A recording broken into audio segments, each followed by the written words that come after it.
My friends, now let's dive into something that's going to truly transform your life. You see, so much of the human experience is shaped by the beliefs we hold about ourselves.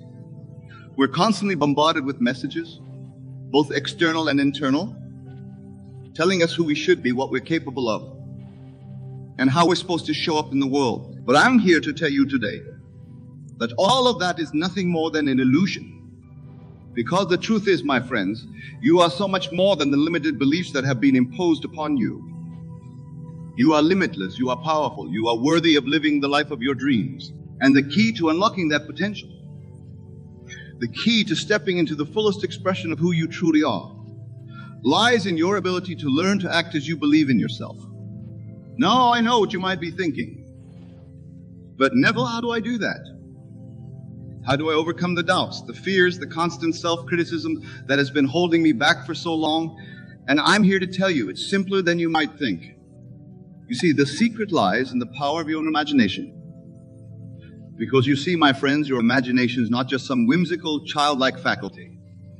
It's the very doorway to the manifestation of your deepest desires and truest self. When you learn to consciously direct your imagination, when you take the time to visualize and feel into the reality of who you know yourself to be deep down, you begin to unlock a level of self-belief and self-trust that is truly unstoppable. Imagine for a moment what it would feel like to wake up every single day and truly, deeply believe in your own inherent worth, your own boundless potential.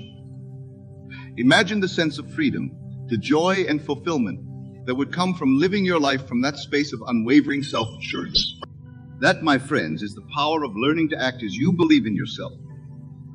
Because you see, the more you can embody that truth, the more you can step into the fullest expression of who you know yourself to be. The more the external world will begin to shift and align with that vision. It's a profound and transformative shift, my friends, and it all starts with your imagination. Because when you take the time to consciously imagine and feel into the reality of your highest self, you're not just daydreaming. You're actually creating the energetic blueprint for that reality to manifest in your life. Imagine for a moment what it would feel like to wake up every single day and truly, deeply believe in your own inherent worth, your own boundless potential. Imagine the sense of freedom, the joy and fulfillment that would come from living your life from that space of unwavering self-assurance. That, my friends, is the power of learning to act as you believe in yourself. Because you see, the more you can embody that truth, the more you can step into the fullest expression of who you know yourself to be, the more the external world will begin to shift and align with that vision. And I know what you might be thinking, but Neville, how do I actually do that? How do I go from feeling like I'm not good enough, or that I'm constantly held back by the opinions of others, to truly embodying that sense of self-belief and self-trust? Well, my friends, it all starts with a simple shift in perspective. You see, so much of the self-doubt and insecurity that we experience in our lives is rooted in our tendency to focus on the external, on the opinions, the judgments, the limiting beliefs of those around us. But when you learn to shift your attention inward, when you start to cultivate a deep and unwavering trust in your own intuition, your own inner guidance, that's when the real magic happens. Because you see, the truth is, the only opinion that truly matters is your own. The only beliefs that have the power to shape your reality are the ones that you choose to hold about yourself. And when you make the conscious decision to focus on those beliefs, to really embody and act as if they are already true, that's when the floodgates of your own creative potential start to open. Imagine for a moment what it would feel like to wake up every single day and truly, deeply believe in your own inherent worth, your own boundless potential. Imagine the sense of freedom, the joy and fulfillment that would come from living your life from that space of unwavering self-assurance. That, my friends, is the power of learning to act as you believe in yourself. Because you see, the more you can embody that truth, the more you can step into the fullest expression of who you know yourself to be, the more the external world will begin to shift and align with that vision. And I know what you might be thinking, but Neville, how do I actually do that? How do I go from feeling like I'm not good enough, or that I'm constantly held back by the opinions of others, to truly embodying that sense of self-belief and self-trust? Well, my friends, it all starts with a simple shift in perspective. You see, so much of the self-doubt and insecurity that we experience in our lives is rooted in our tendency to focus on the external, on the opinions, the judgments, the limiting beliefs of those around us. But when you learn to shift your attention inward, when you start to cultivate a deep and unwavering trust in your own intuition, your own inner guidance, that's when the real magic happens. Because you see, the truth is, the only opinion that truly matters is your own. The only beliefs that have the power to shape your reality are the ones that you choose to hold about yourself. And when you make the conscious decision to focus on those beliefs, to really embody and act as if they are already true, that's when the floodgates of your own creative potential start to open. Imagine for a moment what it would feel like to wake up every single day and truly, deeply believe in your own inherent worth, your own boundless potential. Imagine a sense of freedom, the joy and fulfillment that would come from living your life from that space of unwavering self-assurance. That, my friends, is the power of learning to act as you believe in yourself. Because you see, the more you can embody that truth, the more you can step into the fullest expression of who you know yourself to be, the more the external world will begin to shift and align with that vision. And I know what you might be thinking, but Neville, how do I actually do that? How do I go from feeling like I'm not good enough, or that I'm constantly held back by the opinions of others, to truly embodying that sense of self-belief and self-trust? Well, my friends, it all starts with a simple shift in perspective. You see, so much of the self-doubt and insecurity that we experience in our lives is rooted in our tendency to focus on the external, on the opinions, the judgments, the limiting beliefs of those around us. But when you learn to shift your attention inward, when you start to cultivate a deep and unwavering trust in your own intuition, your own inner guidance, that's when the real magic happens. Because you see, the truth is, the only opinion that truly matters is your own. The only beliefs that have the power to shape your reality are the ones that you choose to hold about yourself. And when you make the conscious decision to focus on those beliefs, to really embody and act as if they are already true, that's when the floodgates of your own creative potential start to open. Imagine for a moment what it would feel like to wake up every single day and truly, deeply believe in your own inherent worth, your own boundless potential. Imagine the sense of freedom, the joy and fulfillment that would come from living your life from that space of unwavering self-assurance. That, my friends, is the power of learning to act as you believe in yourself. Because you see, the more you can embody that truth, the more you can step into the fullest expression of who you know yourself to be. The more the external world will begin to shift and align with that vision. And I know what you might be thinking, but Neville, how do I actually do that? How do I go from feeling like I'm not good enough, or that I'm constantly held back by the opinions of others, to truly embodying that sense of self-belief and self-trust? Well, my friends, it all starts with a simple shift in perspective. You see, so much of the self-doubt and insecurity that we experience in our lives is rooted in our tendency to focus on the external, on the opinions, the judgments, the limiting beliefs of those around us. But when you learn to shift your attention inward, when you start to cultivate a deep and unwavering trust in your own intuition, your own inner guidance, that's when the real magic happens. Because you see, the truth is, the only opinion that truly matters is your own. The only beliefs that have the power to shape your reality are the ones that you choose to hold about yourself. And when you make the conscious decision to focus on those beliefs, to really embody and act as if they are already true, that's when the floodgates of your own creative potential start to open. Imagine for a moment what it would feel like to wake up every single day and truly, deeply believe in your own inherent worth, your own boundless potential. Imagine the sense of freedom, the joy and fulfillment that would come from living your life from that space of unwavering self-assurance. That, my friends, is the power of learning to act as you believe in yourself. Because you see, the more you can embody that truth, the more you can step into the fullest expression of who you know yourself to be. The more the external world will begin to shift and align with that vision. And I know what you might be thinking, but Neville, how do I actually do that? How do I go from feeling like I'm not good enough, or that I'm constantly held back by the opinions of others, to truly embodying that sense of self-belief and self-trust? Well, the answer, my friends, lies in the power of your own imagination. You see, your imagination is not just some whimsical, childlike faculty. It is the very doorway to the manifestation of your deepest desires and truest self.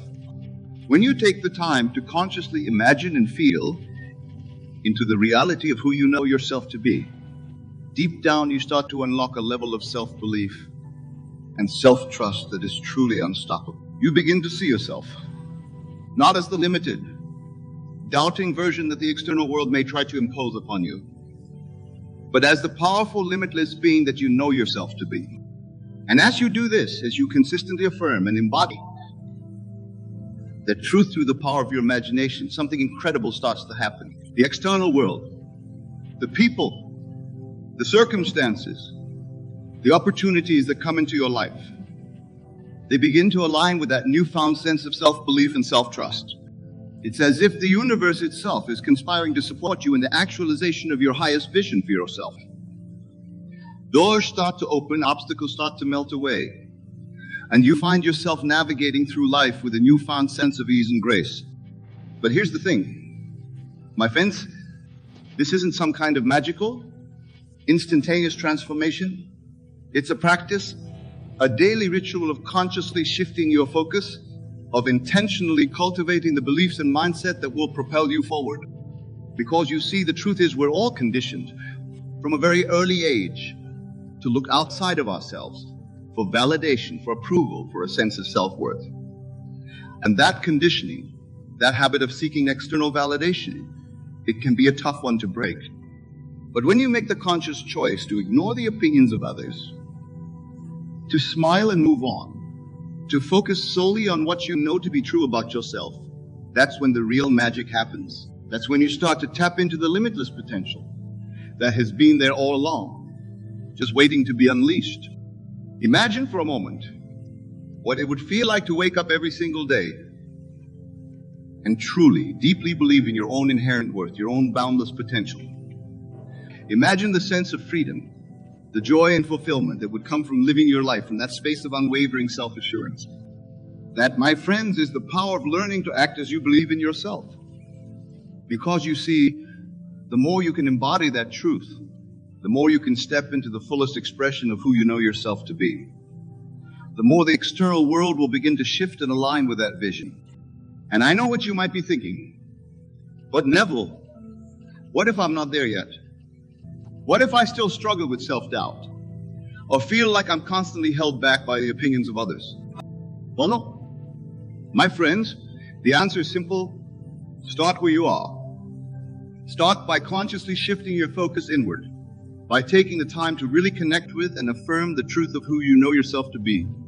Deep down, it may feel uncomfortable at first, it may even seem like a struggle, but I can assure you, the more you practice, the more it will become second nature. Because you see, the journey of learning to act as you believe in yourself, it's not about perfection. It's about progress, about consistently taking small steps forward, about trusting in the power of your own imagination and self-belief to shape the reality of your life.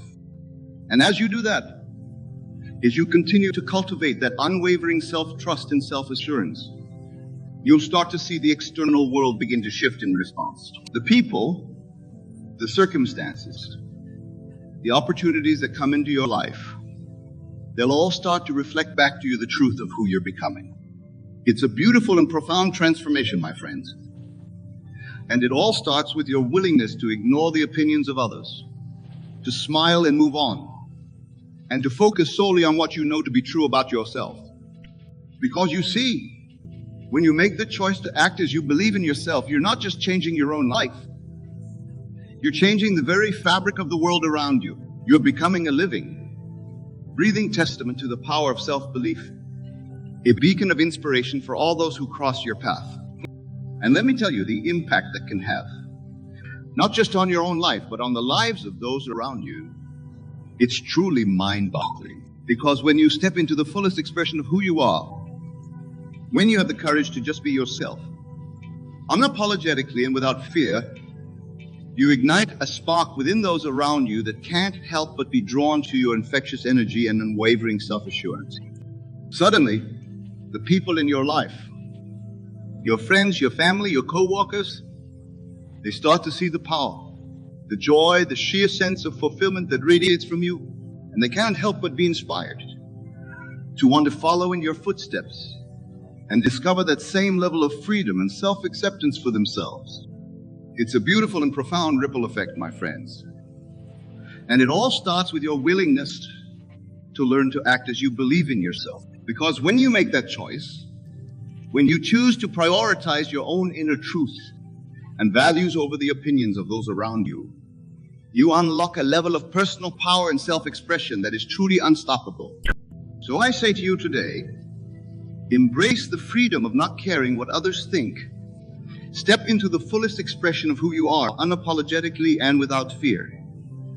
Because when you do, the world will open up to you in ways you never thought possible. The doors that start to open, the opportunities that present themselves. It's as if the universe is conspiring to support you in your journey. And as you navigate that journey, you'll inspire those around you to do the same, igniting a ripple effect of positive change that knows no bounds. My friends, the time is now. The world is waiting for you to rise up and show it the true power of learning to act as you believe in yourself. So what are you waiting for? Go out there and be the beacon of inspiration, the living, breathing testament to the transformative power of self-belief and self-trust that the world so desperately needs. Because when you do, my friends, the impact, the positive ripple effect that you'll have, it will be nothing short of extraordinary. So let's do this together. Let's show the world the true meaning of freedom, the true power of just being ourselves. Thank you, my friends. Now go out there and change the world. Ladies and gentlemen, I want you to know that the power to transform your mind and consequently your life lies within you. It has always been there, waiting to be awakened and harnessed. Let us begin by understanding what it means to be mentally strong. It is not merely the absence of weakness or the ability to endure hardship. No, mental strength is far more profound. It is the capacity to shape your reality through the power of your imagination and belief. It is the unwavering faith in the law that states, as a man thinketh in his heart, so is it. You see, my dear friends, the world you experience is nothing more than an outward projection of your inner state. Your thoughts, beliefs, and assumptions create the fabric of your reality. Therefore, to become mentally strong is to gain mastery over your inner world, to cultivate a mind that is aligned with your deepest desires and highest aspirations. Now you might be wondering, how do I achieve this mental strength? The answer, I assure you, is simpler than you might think. Yet it requires dedication and practice. The first step is to recognize the immense power of your imagination. Your imagination is not some frivolous faculty meant for idle daydreaming. It is the very workshop where you forge your destiny. Neville Goddard once said, man's imagination is God's redemptive power in man. This statement encapsulates a profound truth that your imagination is the key to transforming your life. When you learn to use your imagination deliberately and consistently, you tap into a power that can move mountains, part seas, and reshape your entire existence. But how does one use imagination effectively? The secret lies in what I call living in the end. This means that you must imagine and feel the reality of your desire as if it were already accomplished. You must step into the state of the wish fulfilled, embodying the thoughts, feelings, and beliefs of the person who has already achieved what you desire. Let me give you an example. Suppose you wish to become more confident, assertive. Instead of focusing on your current state of timidity or self-doubt, you would imagine yourself as the confident and assertive person you wish to be. You would feel the satisfaction, the peace, and the certainty that comes with being that person. You would walk, talk, and carry yourself as if you were already the embodiment of confidence and assertiveness. This practice of living in the end is not mere positive thinking or affirmation. It is a profound psychological and spiritual exercise that aligns your entire being with your desired state. As you persist in this practice, you will find that your outer world begins to conform to your inner vision. This is the law of assumption at work. What you assume to be true becomes true in your experience. Now, some of you might be thinking, but Neville, how can I imagine something that seems so far from my current reality? This is where mental strength truly comes into play. It requires discipline and persistence to hold on to your vision in the face of contrary evidence. It demands that you trust in the unseen reality of your imagination more than the apparent facts of your physical senses. Remember, my friends, that what you see in the world around you is nothing more than the outpicturing of past thoughts and beliefs. It is the harvest of seeds planted in the past. But at this very moment, you have the power to plant new seeds, to imagine a new reality to be. This is the essence of mental strength. The ability to hold steadfast to your vision, regardless of present circumstances. Let us delve deeper into this concept. The world you see is Maya, illusion. It is a shadow play, a reflection of your consciousness. When you truly grasp this truth, you will understand that to change your world, you need only change your consciousness. This is where the practice of revision becomes invaluable. Revision is the art of reimagining past events in a way that aligns with your desires. If you have experienced failure or disappointment, instead of dwelling on these experiences and reinforcing them in your consciousness, you can revise them. Imagine how you would have preferred the situation to unfold. Feel the joy and satisfaction of this revised scenario as if it had actually happened. This practice of revision is not about denying reality or living in fantasy. It is about understanding the fluid nature of time and memory and using this understanding to your advantage.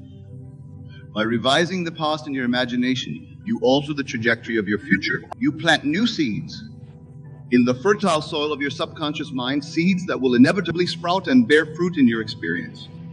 As you engage in these practices, living in the end and revision, you will begin to notice a shift in your mental state. You will find yourself becoming more resilient, more optimistic, more certain of your power to shape your reality. This is mental strength in action. It is the ability to maintain a positive and purposeful state of mind, regardless of external circumstances. But let me be clear, my dear friends. Mental strength is not about forcing things to happen through sheer willpower. It is not about struggling against the current of life.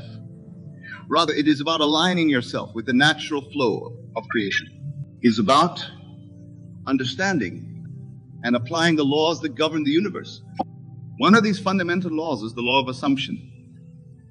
This law states that whatever you assume to be true will be manifested in your reality.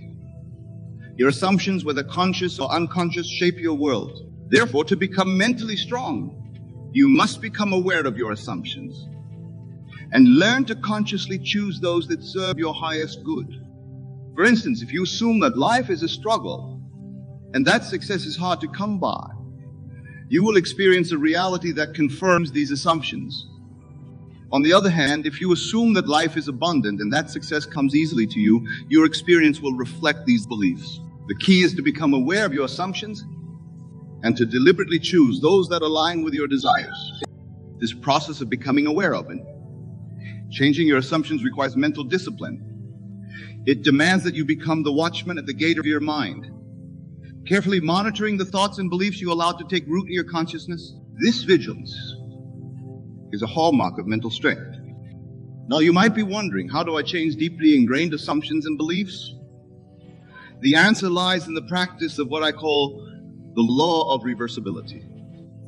This law states that while feelings follow thoughts, thoughts also follow feelings. In other words, by deliberately inducing the feeling state associated with your desire, you can evoke thoughts and assumptions that align with that state. Let me explain this further. Suppose you want to cultivate an assumption of abundance. Instead of trying to force yourself to think abundant thoughts, you would induce the feeling of abundance. You would imagine what it feels like to be abundantly supplied in all areas of your life. As you persist in this feeling, you will find that thoughts of lack and scarcity naturally fall away, replaced by thoughts and assumptions of abundance. This practice of inducing feeling states is a powerful tool for mental strength. It allows you to bypass the resistance of your rational mind and directly influence your subconscious, where your deepest beliefs and assumptions reside. As you master this technique, you will find yourself becoming more adept at shaping your mental state at will. But remember, my friends, mental strength is not about suppressing or denying negative emotions. It is about understanding the transient nature of all emotional states and learning to navigate them skillfully. When challenging emotions arise, acknowledge them, but do not identify with them. See them as passing clouds in the vast sky of your consciousness. This ability to observe your emotions without being consumed by them is a crucial aspect of mental strength. It allows you to maintain your chosen state of consciousness even in the face of adversity. It enables you to respond to life's challenges from a place of clarity and purpose rather than reacting from a place of fear or anger. As you cultivate this observational stance, you will begin to notice the gap between stimulus and response. In this gap lies your power to choose your reaction. This is where true freedom resides. As you become more aware of this gap, you will find yourself becoming less reactive and more responsive to life's events. Now, let us discuss another vital aspect of mental strength: the power of your self-talk. The conversations you have with yourself shape your reality in profound ways. Therefore, to become mentally strong, you must become acutely aware of your inner dialogue and learn to direct it consciously. Many people unconsciously engage in negative self-talk, constantly criticizing themselves and reinforcing limiting beliefs. This negative self-talk is like a poison that corrupts your mental and emotional state. To counteract this, you must learn to speak to yourself with kindness and encouragement. But it's not enough to simply replace negative self-talk with positive affirmations. You must go deeper. You must speak to yourself from the perspective of your ideal self, the version of you that has already achieved what you desire. This is not about deceiving yourself, but about aligning your inner dialogue with your highest vision for yourself. For instance, instead of saying, "I hope I can become more confident," you would say, "I am confident and self-assured in all situations."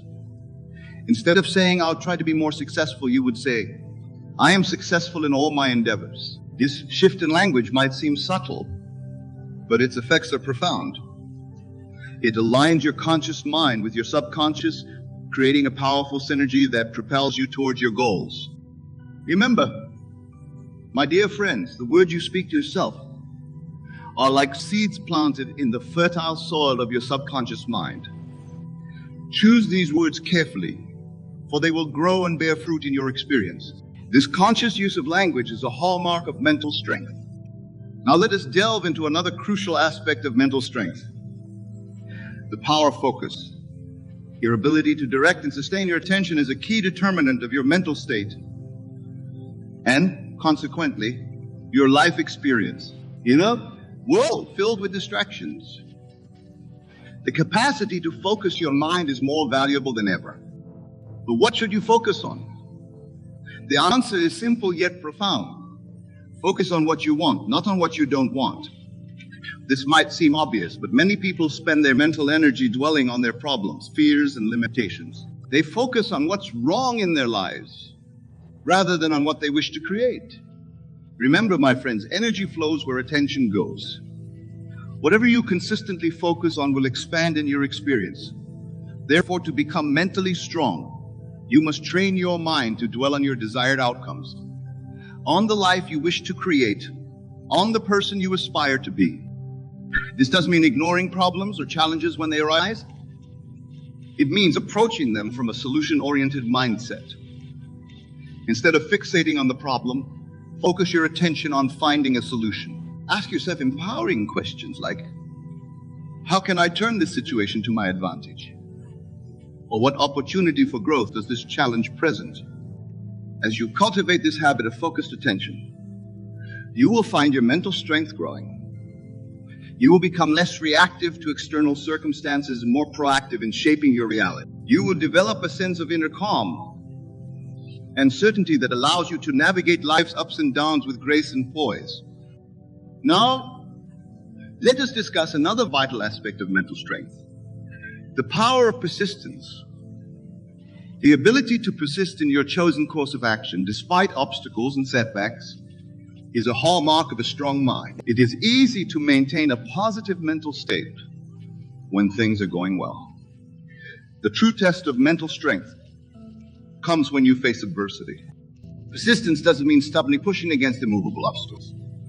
It means maintaining your faith in your vision, even when the external evidence seems to contradict it. It means holding fast to your assumption of success even when temporary failures occur. It means continuing to live in the end, to feel the reality of your desire, even when your current circumstances seem far removed from your goal.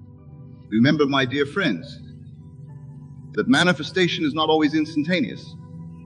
There's often a time lag between the conception of a desire in your imagination and its appearance in your physical reality. This time lag is a test of your faith and persistence. Those who can maintain their chosen state of consciousness, regardless of external circumstances, are the ones who ultimately succeed in bringing their desires into manifestation. Think of it this way. When you plant a seed in the ground, you don't dig it up every day to check its progress. You trust in the natural process of growth. You continue to water and nurture the soil, knowing that in due time the seed will sprout and grow into a plant. The same principle applies to the seeds of your desires, planted in the fertile soil of your subconscious mind. Your job is to continue nurturing these seeds through your imagination and feeling. Trust in the law, knowing that what you have planted must inevitably come to fruition. This unwavering faith, this persistent holding to your vision, is a powerful demonstration of mental strength. Now, let us explore another crucial aspect of mental strength: the power of detachment. This might seem paradoxical at first. How can detachment contribute to mental strength? Isn't it important to be passionate and committed to our goals? The truth is, detachment is not about lack of desire or commitment. It's about releasing the anxiety and desperation that often accompany intense wanting. When you are overly attached to a specific outcome, you create resistance. You become tense and fearful, constantly worrying about whether or not your desire will manifest. True mental strength comes from a place of calm certainty. It's the ability to desire something deeply, to work towards it consistently, while simultaneously trusting in the perfect unfolding of events. It's knowing that whether or not a particular desire manifests, you are whole and complete as you are. This state of detachment allows you to remain centered and balanced, regardless of external circumstances. It enables you to enjoy the journey rather than fixating solely on the destination. It frees you from the emotional roller coaster of elation and despair that comes with attachment to outcomes. To cultivate this detachment, practice surrendering your desires to your higher self, to the divine within you. After you have done your part, living in the end, feeling the reality of your desire, trust that the infinite intelligence of the universe will bring about the best possible outcome in the best possible way, at the best possible time. This surrender is not passive resignation. It is active trust. It is the recognition that while you have the power to shape your reality through your imagination and assumption, the exact manner and timing of manifestation is not always under your conscious control. This balance of active creation and surrender is a hallmark of true mental strength. Now, my dear friends, let us discuss another vital aspect of mental strength: the power of self-discipline. Self-discipline is the ability to control your thoughts, emotions, and actions in service of your higher goals. It is the bridge between your intentions and your results. Many people mistakenly believe that self-discipline is about forcing yourself to do things you don't want to do. But true self-discipline comes from a deep alignment with your highest vision for yourself. When you are clear about what you truly want, when you can feel the reality of your desire, self-discipline becomes natural and effortless. For instance, if you truly embody the state of being a successful and productive person, you will naturally engage in behaviors that support this state.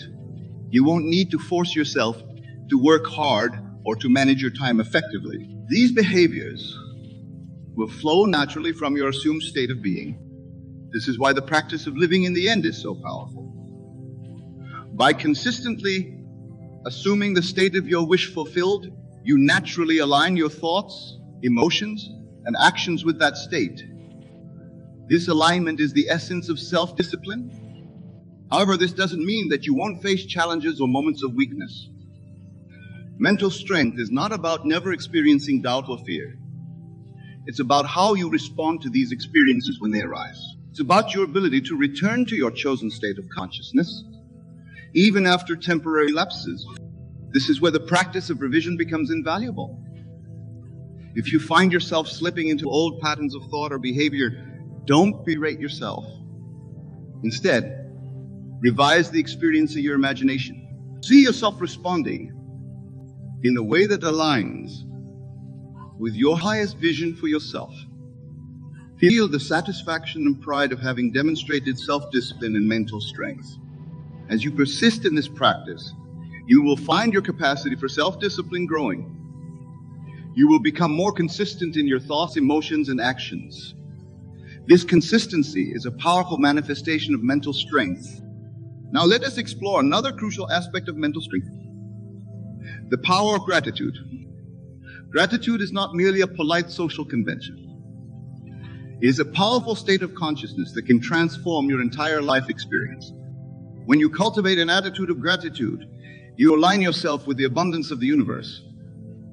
You shift your focus from what you lack to what you already have. This shift in focus changes your entire vibration, making you a magnet for more positive experiences. But gratitude is not just about being thankful for the good things in your life. True mental strength comes from the ability to find something to be grateful for in every situation, even those that appear challenging or unpleasant on the surface. Remember, my friends, every experience, every circumstance contains within it the seed of an equivalent greater benefit. When you can maintain an attitude of gratitude, even in the face of apparent adversity, you demonstrate true mental strength. Moreover, gratitude is a powerful antidote to fear and anxiety. When you focus on what you're grateful for, you cannot simultaneously focus on what you fear. This is why the practice of gratitude is so effective in building mental resilience. I encourage you to make gratitude a daily practice. Each day, take time to reflect on the things you're grateful for. Feel the emotion of gratitude deeply. Let it permeate your entire being. As you do this consistently, you will find your mental state becoming more positive and resilient. Now, let us discuss another vital aspect of mental strength: the power of forgiveness. Many people carry the weight of past hurts and resentments, not realizing how much these negative emotions drain their mental and emotional energy. I want you to understand that the world you see around you is nothing more than a reflection of your inner state. Every experience, every emotion, every reaction you have to the events in your life is born from within you. The secret to mastering your life lies not in controlling the external world, but in commanding your inner world. Now, let us delve deeper into this concept. When I say act as if nothing hurts you, I am not advocating for a denial of pain or a suppression of emotions. No, what I am proposing is far more powerful and transformative. I'm inviting you to step into a state of consciousness where you recognize that you are the creator of your reality. And that includes your responses to what you perceive as hurt or pain. Consider for a moment the last time you felt hurt.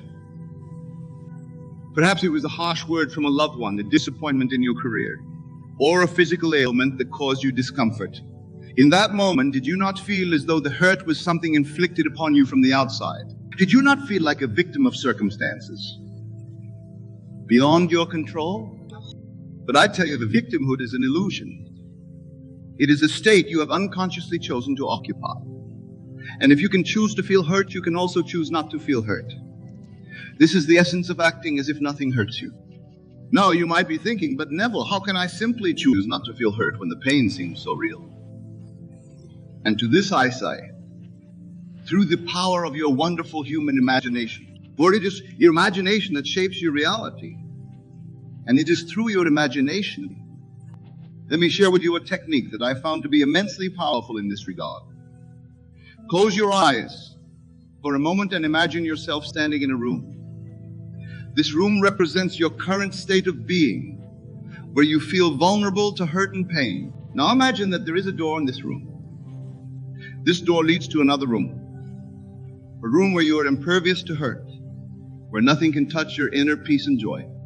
See yourself walking towards that door. Feel the anticipation building within you as you reach for the handle. As you turn the handle and push the door open, you feel a shift in the very air around you. Step through the doorway and into this new room. Feel how different it is in here. The air is clearer, the light is brighter, and there's a sense of invincibility that permeates every fiber of your being. In this room, you are the master of your emotions. You are no longer at the mercy of external circumstances. You stand tall, confident, and unshakable. This is the state of being where nothing hurts you, not because you don't acknowledge the existence of challenging situations, but because you have risen above them. You have chosen to occupy a state of consciousness where you are the creator, not the victim. Now open your eyes and carry this feeling with you. This is not just a visualization exercise. It is a shift in your state of being. You have just experienced what it feels like to act as if nothing hurts you. And let me tell you, my friends, this state is available to you at any moment. But you might ask, Neville, is this not just pretending? Am I not just fooling myself? To this I say, there is no pretending in the realm of imagination. What you imagine with feeling becomes your reality. When you act as if nothing hurts you, you are not pretending. You are claiming your rightful place as the author of your life story. Consider great figures of history who have changed the world. Did they not act as if the limitations and hurts of their time could not touch them? Did not Martin Luther King Jr. act as if the racial injustices of his time could not dampen his spirit or derail his dream? Did not Helen Keller act as if her physical limitations could not hinder her from living a full and impactful life? These individuals understood a fundamental truth, that our experience of life is shaped not by what happens to us, but by how we choose to respond to what happens. They acted as if nothing could hurt them, not because they were immune to pain, but because they had tapped into a higher state of consciousness, where they recognized their own power to shape their reality. Now, I want you to think about an area in your life where you have been feeling hurt or vulnerable. Perhaps it's in your relationships where you've been feeling unappreciated or misunderstood. Or maybe it's in your career where you face setbacks or rejections. Whatever it may be, I want you to imagine yourself stepping into that situation. But this time, you're occupying the state of being we just explored. The state where nothing can hurt you. See yourself interacting with the people involved. Hear the conversations. Feel the emotions. But do so from this new state of being. Notice how differently you respond. Where before you might have felt defensive or hurt, now you feel calm and centered. Where before you might have reacted with anger or sadness, now you respond with understanding and compassion. This is not about becoming cold or unfeeling. On the contrary, when you act as if nothing hurts you, you open yourself up to a deeper, more authentic form of love and connection. You become free to truly listen to others, to empathize with their struggles without being pulled into drama or conflict. You become a pillar of strength, not just for yourself, but for those around you. Remember, my dear friends, that the world is you pushed out. What you see in others is a reflection of your own consciousness. When you act as if nothing hurts you, you begin to see a world that is less hurtful, less threatening. You begin to see opportunities where before you saw only obstacles. You begin to see love where before you saw only indifference or hostility. Now let's delve deeper into the practical application of this principle. How do we maintain this state of being in our day-to-day lives? How do we act as if nothing hurts us when we are faced with real challenges? The key lies in understanding that your reactions to events are not automatic or predetermined. They are choices that you make in each moment. And these choices are based on the state of consciousness you occupy. Let me give you an example. Imagine you're in a meeting at work and a colleague criticizes your idea in front of everyone. In the past, this might have hurt you deeply. You might have felt embarrassed, angry, or discouraged. But now, occupying this new state of consciousness, you see the situation differently. Instead of feeling hurt, You recognize that your colleagues' criticism is not about you, it's about them. It's a reflection of their own fears, insecurities, or misunderstandings. From this perspective, you can respond with compassion and confidence. You can address their concerns calmly and clearly, or even thank them for their input, knowing that it doesn't diminish your worth or the value of your idea. This is what it means to act as if nothing hurts you. It's not about becoming invulnerable or emotionless. It's about recognizing that you have the power to choose your response to any situation. It's about understanding that your worth and your peace of mind are not dependent on external validation or circumstances. Now I want to address a common misconception about this principle. Some might think that acting as if nothing hurts you means ignoring problems or avoiding difficult situations. Nothing could be further from the truth. In fact, when you act from this state of consciousness, you become more capable of addressing challenges head on. Think about it. When you're not caught up in feelings of hurt or fear, you're able to see situations more clearly. You're able to respond more effectively. You become proactive rather than reactive. You're no longer at the mercy of your emotions. Instead, you're in command of them. This principle applies not just to emotional hurts, but to physical ones as well. Now, I'm not suggesting that you ignore medical issues or neglect your physical health. But I am saying that your attitude towards physical discomfort can dramatically affect your experience of it. Consider the story of Viktor Frankl, a psychiatrist who survived the Nazi concentration camps. In his book, Man's Search for Meaning, he describes how he was able to endure unimaginable physical hardships by focusing on a purpose beyond his current circumstances. He acted as if the physical pain could not touch his inner spirit. And in doing so, he not only survived, but went on to inspire millions with his message of resilience and hope. You see, when you act as if nothing hurts you, you tap into a wellspring of strength that you may not have known you possessed. You become capable of enduring and overcoming challenges that might have once seemed insurmountable. But let me be clear. This is not about gritting your teeth and pushing through pain. It's about shifting your perspective so completely that what once seemed painful no longer has the power to hurt you. It's about recognizing that you are not your body. You are not your emotions. You are not your circumstances. You are the awareness that experiences all these things, and that awareness is limitless and unaffected by external conditions. Now, I want you to take a moment to reflect on your life. Think about the times when you felt most hurt, most vulnerable. Perhaps it was a betrayal by someone you trusted, a failure in an important endeavor, or a loss that seemed too heavy to bear. Now, I want you to imagine revisiting those experiences from this new state of consciousness. See yourself standing tall amidst the storm, unshaken by the winds of circumstance. Feel the strength that comes from knowing that your worth and your peace are not dependent on anything outside of you. Imagine how differently you would have responded to those situations if you had been acting as if nothing could hurt you. This is not about rewriting history. It's about recognizing that you have the power to rewrite your future. From this moment forward, you can choose to act as if nothing hurts you. You can choose to respond to life challenges from a place of strength and inner peace rather than fear and vulnerability. But remember, my dear friends, this is not something you do once and then forget about. Acting as if nothing hurts you is a practice, a way of being that you cultivate day by day, moment by moment. It requires vigilance and commitment. It requires you to be aware of your thoughts and feelings, to catch yourself when you start to slip into old patterns of hurt and victimhood. One powerful way to reinforce this new state of being is through daily affirmations. Each morning, as you stand before the mirror, look into your own eyes and declare, I am the master of my emotions. Nothing can hurt me unless I allow it to. I choose peace. I choose strength. I choose love. Say these words not just with your voice, but with your entire being. Feel the truth of them resonating in every cell of your body. Imagine yourself moving through your day from the state of consciousness. See yourself responding to challenges with calm confidence, interacting with others from a place of unshakable inner peace. Another powerful technique is to practice what I call revision.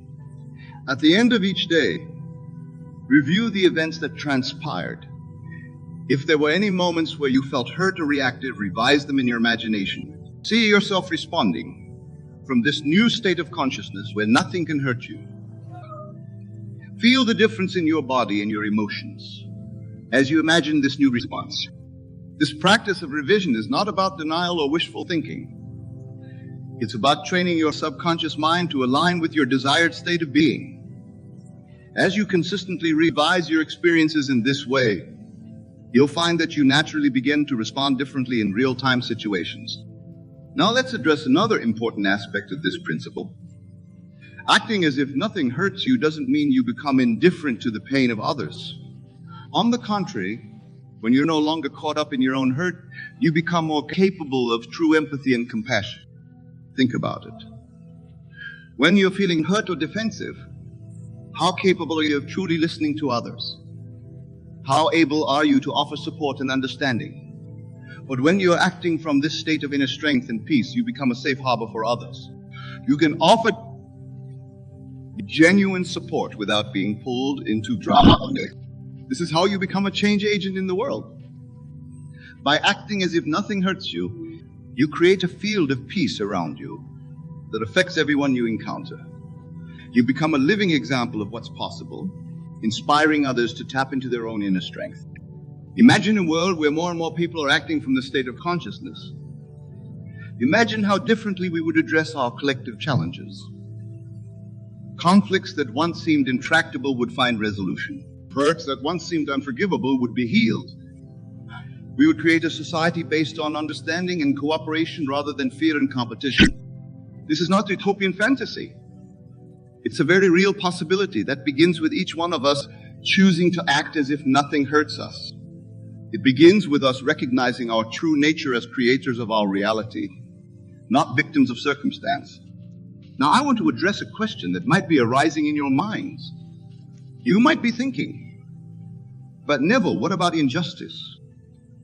What about situations where we or others are genuinely being mistreated? Shouldn't we feel hurt in those situations? This is a profound question. And it gets to the heart of what it means to act as if nothing hurts you. You see, acting as if nothing hurts you doesn't mean you become passive in the face of injustice. It doesn't mean you ignore wrongdoing or accept mistreatment. What it means is that you respond from a place of inner strength and clarity, rather than from a place of hurt and reactivity. When you act as if nothing hurts you, you become more effective in addressing injustice. You're able to stand up for yourself and others without being consumed by anger or fear. You're able to see the bigger picture and work towards real solutions rather than getting caught up in blame and recrimination. Think of great leaders like Mahatma Gandhi or Nelson Mandela. They faced tremendous injustice and oppression, yet they acted from a place of inner peace and strength. They didn't allow the hurt to consume them or dictate their actions. Instead, they channeled their energy into creating positive change. This is the power that becomes available to you when you learn to act as if nothing hurts you. You become capable of transforming not just your own life, but the lives of those around you and even the world at large. But let me be clear. This is not about suppressing your emotions or denying your experiences. It's about transcending them. It's about recognizing that while you may feel hurt in the moment, that hurt does not define you. It does not control you. You are greater than any hurt, any challenge, any circumstance. Now, I want to share with you a powerful visualization exercise that can help you embody this state of being. Close your eyes and imagine yourself surrounded by a bubble of golden light. This light represents your true nature, limitless, invincible, filled with love and peace. See this bubble expanding, growing larger and larger until it encompasses your entire being. Feel how this light strengthens and protects you. Now imagine various situations that have hurt you in the past. See them as if they're happening outside this bubble of light. Notice how these situations can no longer touch you. The words, the actions, the circumstances remain outside, unable to penetrate your bubble of peace and strength. You observe them with detachment and compassion, recognizing that they have no power over your inner state. Now, from within this bubble of light, imagine yourself responding to these situations. See how differently you act when nothing can hurt you. Feel the power and freedom that comes from this state of being. Open your eyes and carry this feeling with you. This bubble of light is not just a visualization. It's a representation of your true nature. You can call upon it at any time, in any situation. As we near the end of our time together, I want to emphasize that learning to act as if nothing hurts you is a journey. It's not about achieving a perfect state where you never feel hurt again. It's about consistently choosing to return to this state of inner peace and strength. Even when you momentarily forget, there will be times when you slip back into old patterns. There will be moments when you feel hurt or reactive. When this happens, be gentle with yourself. Remember that you're reprogramming years, perhaps lifetimes of conditioning. Each time you choose to return to this state of being, you're strengthening new neural pathways.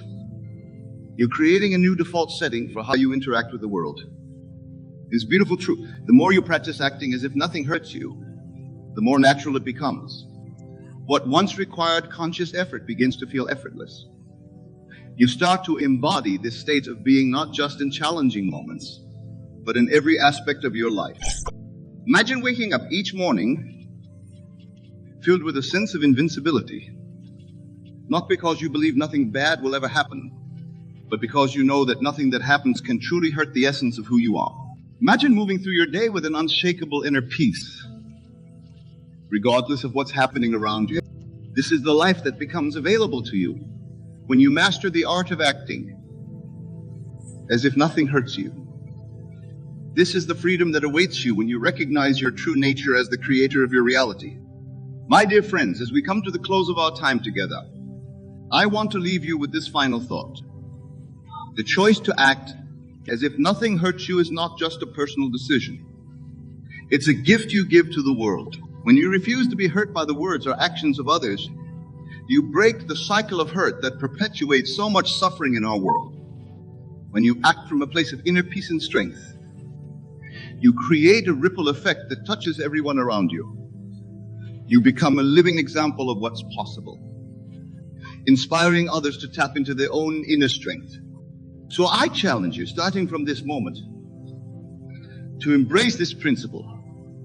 Choose to act as if nothing hurts you, not because you're in denial about the challenges of life, but because you recognize your power to transcend them. Choose to respond to life's ups and downs from a place of inner peace and strength.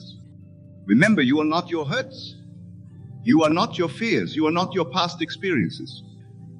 You are the awareness that experiences all these things, and that awareness is limitless and unaffected by external conditions. As you go forth from here, carry this truth with you. Let it guide your actions, your words, your thoughts. Let it transform not just your life, but the lives of all those you touch. As you learn to act as if nothing hurts you, you're not just changing your own life. You're contributing to the evolution of human consciousness. You're helping to create a world where love triumphs over fear, where understanding replaces judgment, where peace prevails over conflict. This is your power. This is your gift to the world. Embrace it fully, live it wholeheartedly, and watch as your life and the world around you transform in miraculous ways. Go forth, my dear friends, and act as if nothing hurts you. For in truth, nothing can hurt the divine essence of who you truly are. You are limitless. You are powerful. You are love itself. Now go and live from that truth. Thank you for your attention and your commitment to this transformative principle. May you always remember your true nature, and may you always choose to act from that place of invincible peace and strength. The world awaits your light. Shine brightly, my friends. I want you to cast aside all preconceived notions of wealth creation. Forget what you have been told about the need for inheritance, luck, or exceptional talent. The path to abundance that I will reveal to you requires none of these external factors. Instead, it calls upon the most powerful force in the universe, your imagination. You see, dear friends, the world you perceive around you is nothing but a reflection of your inner state. Your current financial situation, whether it be one of lack or plenty, is a direct manifestation of your beliefs and the images you hold in your mind. To build wealth from nothing You must first understand that nothing is merely a concept, a starting point from which all creation springs forth. Imagine, if you will, a vast empty canvas. This canvas represents your life, your financial reality.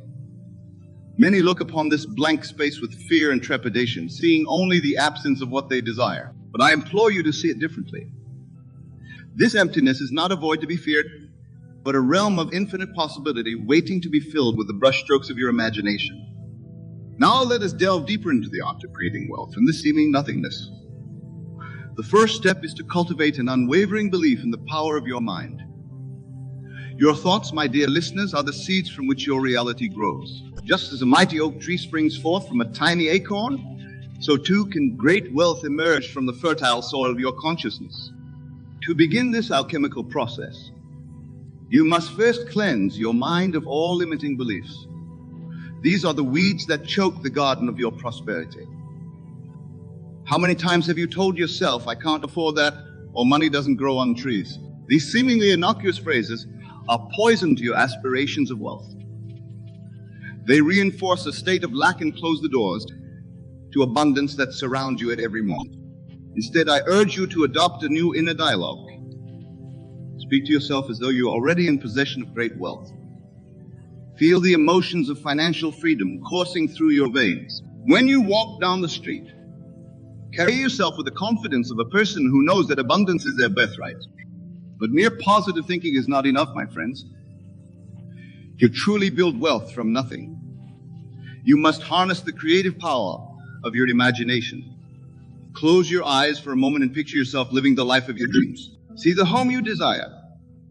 Feel the texture of the fine clothes against your skin. Hear the sound of waves lapping at the shore of your private beach. This act of imaginative creation is not mere daydreaming or wishful thinking. It is the very essence of reality creation. For you see, the subconscious mind cannot distinguish between what is vividly imagined and what is physically experienced. By consistently immersing yourself in these mental images of wealth and abundance, you are impressing upon your subconscious the reality you wish to manifest. Now, some of you may be thinking, but Neville, how can mere thoughts and imagination create tangible wealth?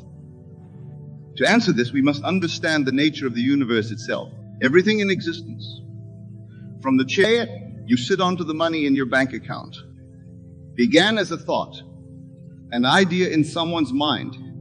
The great inventors, entrepreneurs, and visionaries of our time did not stumble upon their fortunes by chance. They first conceived of their creations in the theater of their mind. They held fast to these mental images, nurturing them with belief and expectation until they materialized in the physical world. You, my dear listeners, possess this same creative power. The only difference between you and those who have amassed great fortunes is the consistent application of this principle. They have learned to harness the law of assumption, to live in the end result of their desires, and to persist in their vision despite all outward appearances to the contrary. Let me share with you a technique that I have found to be incredibly powerful in manifesting wealth. As you retire to bed each night, close your eyes and construct a scene that implies the fulfillment of your financial desires. Perhaps you see yourself seated in a luxurious office, signing important documents. Or maybe you're strolling through your dream home, marveling at its beauty and opulence. Whatever scene you choose, make it as vivid and real as possible. Engage all your senses. Feel the smooth leather of your chair, smell the fresh paint on the walls, hear the sound of your footsteps echoing through spacious rooms. Most importantly, feel the emotion of having achieved your goal. Experience the joy, the satisfaction, the sense of accomplishment that comes with financial abundance. As you drift off to sleep, carry this scene with you into your slumber. Your subconscious mind, freed from the constraints of your waking logic, will work tirelessly through the night to align your reality with this imagined state. With consistent practice, you will find your outer world beginning to shift, reflecting the wealth you have so clearly pictured in your mind. But building wealth from nothing requires more than nighttime imagining. It demands a complete revolution in your way of thinking and being. You must begin to embody the state of wealth in every moment of your waking life.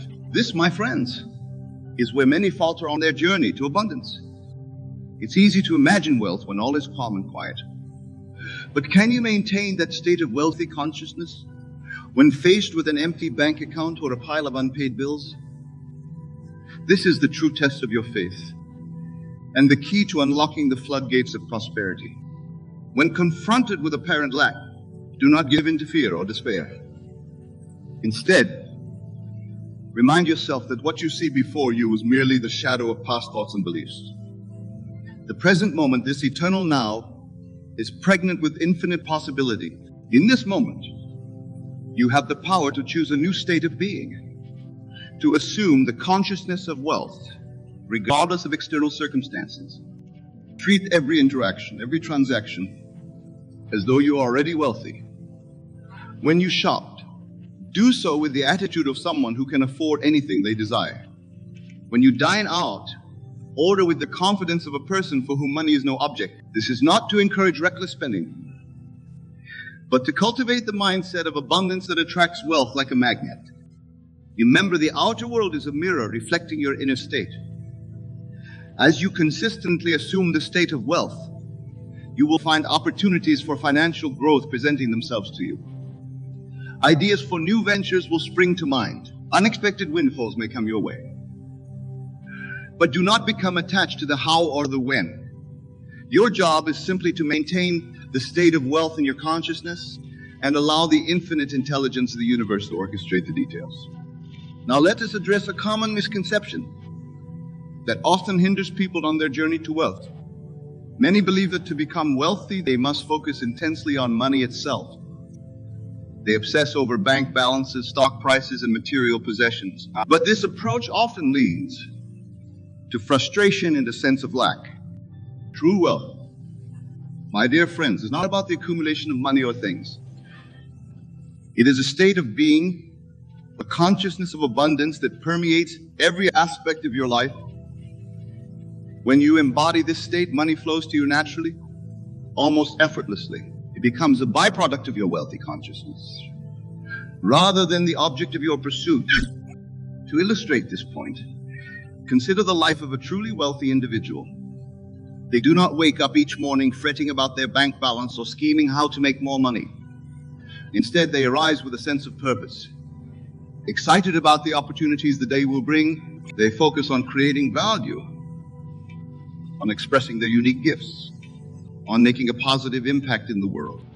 This is the mindset you must cultivate if you wish to build wealth from nothing. Instead of asking, how can I make more money? Ask yourself, how can I be of greater service? How can I add more value to the lives of others? As you shift your focus from getting to giving, you align yourself with the natural flow of abundance in the universe. Imagine for a moment that you are a conduit for wealth, a channel through which abundance flows. Your job is not to hoard or cling to money, but to allow it to flow through you, blessing you and others in the process. This mental shift from scarcity to abundance, from lack to overflow, is transformative. As you embrace this new way of thinking, you may find yourself drawn to new opportunities for growth and expansion. Perhaps a business idea that you've long ignored suddenly seems viable. Or maybe a chance encounter leads to a lucrative partnership. Do not dismiss these inspirations or coincidences. They are the universe responding to your new vibration of abundance. But building wealth from nothing requires more than just a shift in mindset. It also calls for inspired action. Many make the mistake of thinking that once they've done their mental work, they can simply sit back and wait for wealth to magically appear. This is a misunderstanding of the creative process.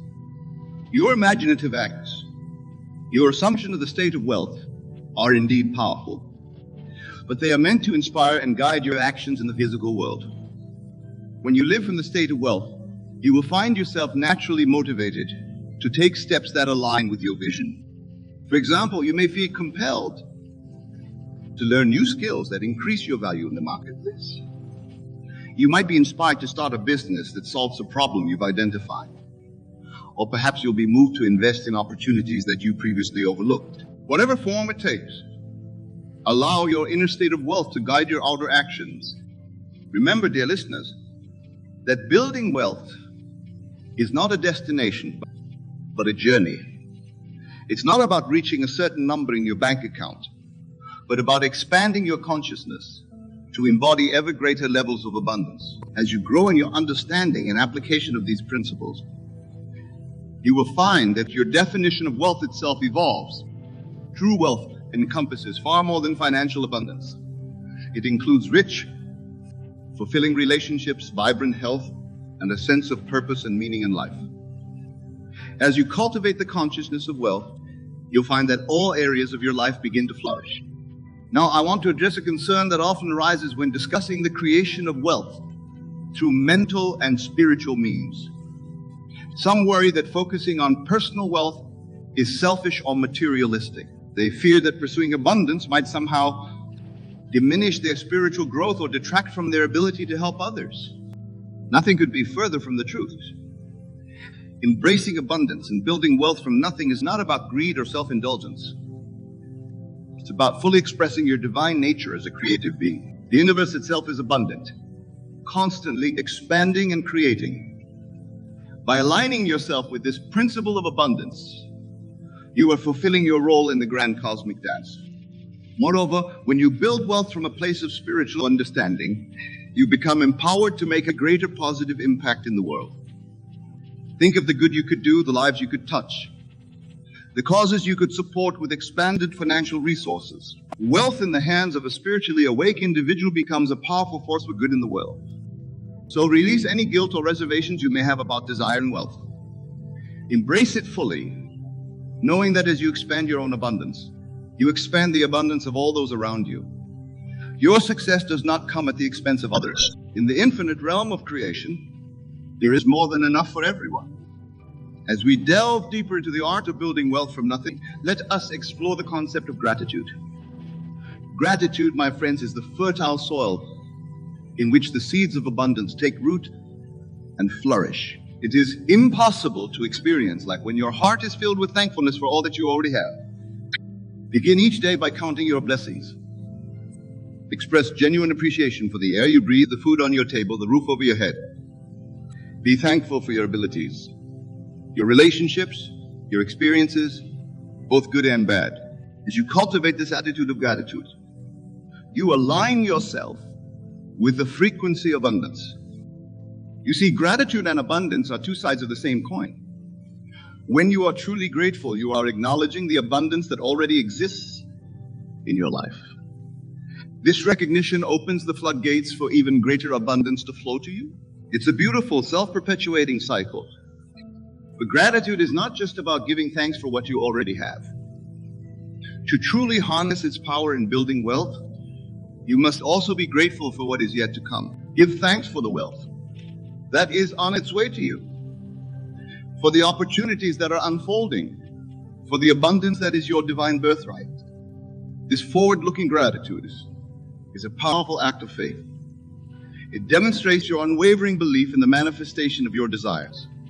It tells the universe, I am so certain of my coming good that I give thanks for it now, before it has physically manifested. As you practice this attitude of all-encompassing gratitude, you will find that your perception of wealth begins to shift. You'll start to recognize the abundance that surrounds you at every moment. The world will appear richer, more vibrant, filled with endless possibilities for growth and expansion. Now let us turn our attention to another crucial aspect of building wealth from nothing. The power of words. Your words, dear friends, are creative forces. They shape your reality and influence your experience of the world. The language you use when thinking or speaking about money and wealth has a profound impact on your ability to manifest abundance. Pay close attention to the words you use in relation to money. You often say things like, I can't afford it, or money is hard to come by. These phrases, though they may seem innocuous, are declarations to the universe. They reinforce a state of lack and make it more challenging to manifest wealth. Instead, consciously choose words that align with your desire for abundance. Even if your current financial situation doesn't reflect it, begin to speak as though you are already wealthy. Say things like, I choose to purchase this, or money comes to me easily and abundantly. This shift in language may feel awkward or inauthentic at first. Your logical mind may protest, pointing out the disparity between your words and your current reality. But remember, you are not describing what is. You are declaring what will be. Your words are shaping your future reality. In addition to changing your everyday language, I encourage you to create powerful affirmations that reinforce your wealthy state of being. These are positive, present tense statements that encapsulate the reality you wish to create. I am a magnet for wealth and abundance. Money flows to me effortlessly from expected and unexpected sources. I am worthy of great wealth, and I accept it now. My income is constantly increasing. I use money to bless myself and others. Repeat these affirmations daily, preferably in front of a mirror where you can look into your own eyes. Speak them with conviction, feeling the truth of these statements in every fiber of your being. As you consistently impress these ideas upon your subconscious mind, you will find your outer world beginning to align with these inner declarations. But building wealth from nothing requires more than just positive self-talk. It demands a fundamental shift in your relationship with money itself. Many people, even those who desire wealth, have subconscious negative associations with money. They may view it as the root of all evil, as something dirty or corrupting, or as a source of stress and conflict. These negative associations act as invisible barriers, preventing the free flow of abundance into your life. To overcome them, you must consciously cultivate a positive relationship with money. Begin to see money as a neutral tool, neither good nor bad in itself, but a means through which you can express your creativity and make a positive impact in the world. Imagine money as a loyal friend, always eager to serve you and support your highest good. Treat it with respect and appreciation. When you spend money, do so with joy and gratitude, knowing that your spending keeps the energy of money flowing and creates value for others. When you receive money, welcome it warmly, like a dear friend coming to visit. Express gratitude for its presence in your life and for all the good it allows you to do. As you cultivate this positive relationship with money, you'll find that it comes to you more readily and in greater amounts. Now, I want to address a critical point that often trips up those on the path to building wealth. Many people, when they begin to apply these principles, expect instant results. They imagine wealth once or twice and then look around, bewildered that their physical reality hasn't immediately transformed. My dear friends, while it's true that change can happen in an instant, more often the manifestation of wealth is a gradual process. It requires patience, persistence, and unwavering faith. You must be willing to hold fast to your vision of abundance, even when your outer world seems to... Think of it like planting a seed. When you place a seed in the ground, you don't dig it up every day to check its progress. You trust in the natural process of growth. You water it, ensure it gets sunlight, and then you wait, knowing that in due time, it will sprout and grow into a mighty tree. Building wealth from nothing follows a similar pattern. You plant the seed of wealth in your consciousness through your imaginal acts. You nurture it with your thoughts, words, and actions that align with abundance. And then you must have the patience and faith to allow it to grow and manifest in your physical reality. During this growth period, it's crucial to maintain your state of wealthy consciousness regardless of outer appearances. This is where many falter. They start strong, imagining wealth and speaking words of abundance. But when their bank account doesn't immediately reflect their inner work, they give up, concluding that these principles don't work. But I assure you, dear listeners, that these principles are as reliable as the laws of physics. Just as gravity works every time without fail, so too does the law of consciousness. Your outer world must, in time, conform to your inner state. The key is to persist, to maintain your faith even in the face of apparent contradictions. In fact, those moments when your outer world seems to be at odds with your inner vision are often the most crucial. These are the times when your faith is tested and strengthened. By holding steadfast to your vision of wealth, in these moments, you demonstrate to the universe the strength of your conviction. Remember, what you see in your outer world is the result of past thoughts and beliefs. This is the harvest of seeds planted long ago. Your current imaginal work, your present assumption of the state of wealth, is planting new seeds. These will bear fruit in due time, but you must give them the chance to grow. As you persist in your wealthy state of consciousness, you may begin to notice subtle shifts in your reality. Perhaps unexpected opportunities arise. Maybe you receive a small windfall or a brilliant idea for a new venture. These are signs that your inner work is bearing fruit. Acknowledge them with gratitude, seeing them as confirmation that your new state of consciousness is taking root. But don't become attached to these specific manifestations or see them as the ultimate fulfillment of your desire. They are merely the first fruits, the early signs of the abundance that is on its way to you. Continue to live from your vision of complete wealth, knowing that as you do, ever greater manifestations of abundance will flow into your life. Now let's explore another powerful technique for building wealth from nothing: the art of revision. This practice, which I have long advocated, allows you to literally rewrite your past and, in doing so, change your present and future. Here's how it works. At the end of each day, take a few moments to review the events of your day. If you encountered any situations that seem to contradict your desired state of wealth, don't accept them as final. Instead, use your God. Give empowered imagination to revise these events. For example, let's say you checked your bank account and found the balance lower than you expected. Instead of accepting this as your reality, close your eyes and replay the scene in your imagination. But this time, see yourself checking the account and finding a balance that delights and amazes you. Feel the joy and gratitude that would accompany such a discovery. Or perhaps you had a business meeting that didn't go as well as you'd hoped.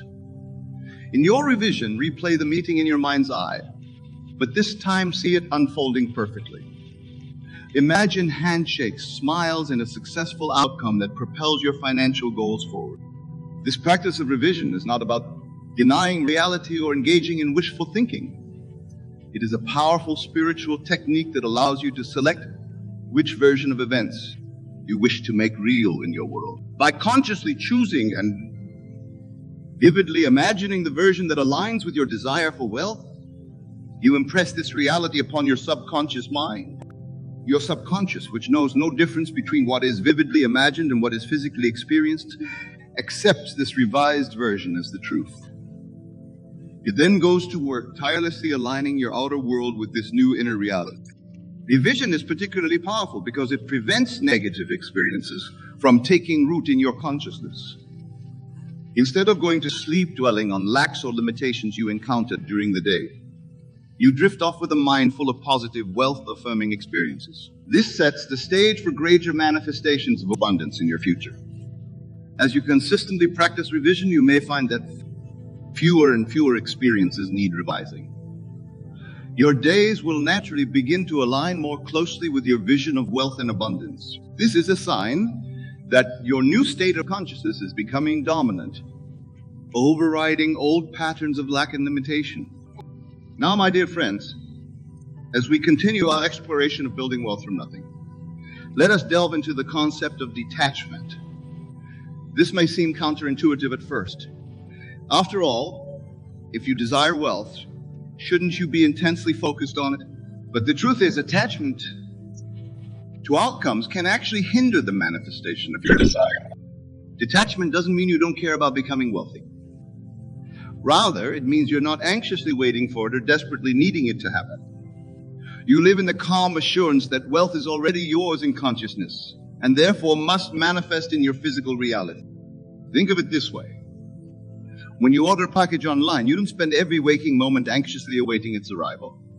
You place the order and then go about your life, confident that it will be delivered. This is the attitude to cultivate towards your desire for wealth.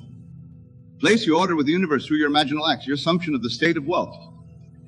Then release it. Go about your life from the calm, confident state of someone who knows their good is on the way. This detachment allows the universal forces to work on your behalf without the interference of anxiety or doubt. Detachment also frees you from the tyranny of how. Many people block their own abundance by insisting that wealth must come to them in a specific way. Through a particular job, investment, or business venture. But by doing so, they limit the channels through which the universe can deliver their good. Instead, remain open to all possibilities. Your wealth may come through expected channels, or it may arrive in ways you never could have anticipated. Your job is not to figure out how it will happen, but to maintain the state of wealth in your consciousness and to be receptive to all opportunities that present themselves. This brings us to another crucial point in the art of building wealth from nothing: the importance of inspired action.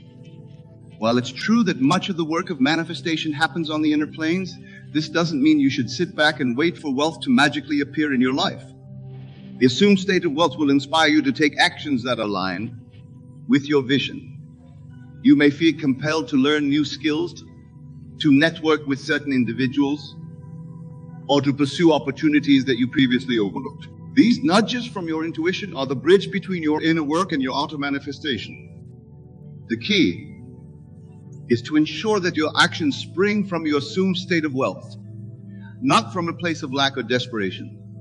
When you act from the state of wealth, your actions are calm, confident, and inspired. You're not frantically chasing money, but rather allowing your inner state to guide you towards opportunities for expansion and growth. For instance, a wealthy person doesn't desperately search for get-rich-quick schemes. Instead, they calmly evaluate opportunities, make informed decisions, and take decisive action. Begin to approach your financial life in this manner. Acting as the wealthy individual you know yourself to be in consciousness. Remember, every action you take is a declaration to the universe. When you act with confidence and certainty, as though your wealth is already a done deal, you send a powerful message. The universe responds to this energy, orchestrating events and aligning circumstances to match your assumed state. Now, as we near the conclusion of our discussion on building wealth from nothing, I want to touch upon a vital principle that underpins all we've explored: the law of assumption. This law, which I've expounded upon throughout my teachings, states that by assuming the feeling of your wish fulfilled, you can bring it into your physical reality. In the context of wealth creation, this means that by assuming the feeling of being wealthy, the confidence, the freedom, the generosity that comes with great wealth, you begin to shift your reality towards that state. You're not pretending or engaging in make-believe. You're actualizing a state that already exists in potential, bringing it into manifestation through the power of your consciousness. To leverage this law, you must be willing to die to your current concept of yourself in relation to wealth. Let go of the identity of someone struggling financially or working hard to make ends meet. Instead, assume the identity of a wealthy, abundant individual. Live from this new self-concept consistently and watch as your outer world reshapes itself to match this inner assumption. This does not mean denying or ignoring your current financial circumstances. Rather, it's about shifting your point of awareness. Instead of identifying with your present conditions, you identify with the state of consciousness that will bring about the conditions you desire. As you consistently assume this new state, you'll find that your thoughts, feelings, and actions naturally align with those of a wealthy person. You'll make decisions differently, approach opportunities differently, and interact with money differently. These shifts, though they may seem subtle at first, are the levers that move your entire world. In closing, my dear friends, I want to remind you that the principles we've explored today are not mere theory or wishful thinking. They are based on the fundamental laws of consciousness that govern our universe. Your ability to build wealth from nothing is as natural and inevitable as a seed growing into a tree when planted in fertile soil and given proper care. The fertile soil, in this case, is your consciousness. The care you provide is your consistent mental and emotional alignment with the state of wealth. As you nurture this seed of abundance within you, it cannot help but grow and bear fruit in your outer world. Remember, the world you see around you is nothing more than your consciousness pushed out. Your current financial reality is the harvest of seeds you've planted in the past, your past thoughts, beliefs, and assumptions about wealth. By planting new seeds through the techniques we've discussed, you set in motion a new harvest of abundance. Do not be discouraged if your outer world doesn't change overnight. Just as it takes time for a seed to sprout and grow into a mighty tree, it may take time for your new state of consciousness to fully manifest in your physical reality. The key is to persist, to hold fast to your vision of wealth, regardless of appearances. Know that from the moment you assume the state of wealth in your consciousness, you are wealthy. Your outer world may take time to catch up, but make no mistake, the shift has already occurred where it matters most in your consciousness. So go forth, my friends, and claim your divine inheritance of abundance. Know that the power to build wealth from nothing lies within you, waiting to be awakened and expressed. Live from the state of wealth.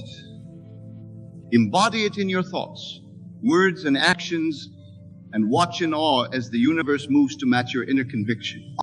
You are the operant power in your world. You are the author of your financial story. Write it boldly, with the pen of imagination dipped in the ink of unwavering faith.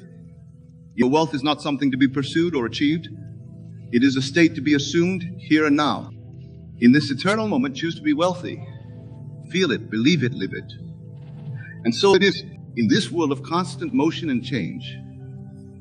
We often find ourselves clinging to the past, to old ideas, to worn-out beliefs that no longer serve us.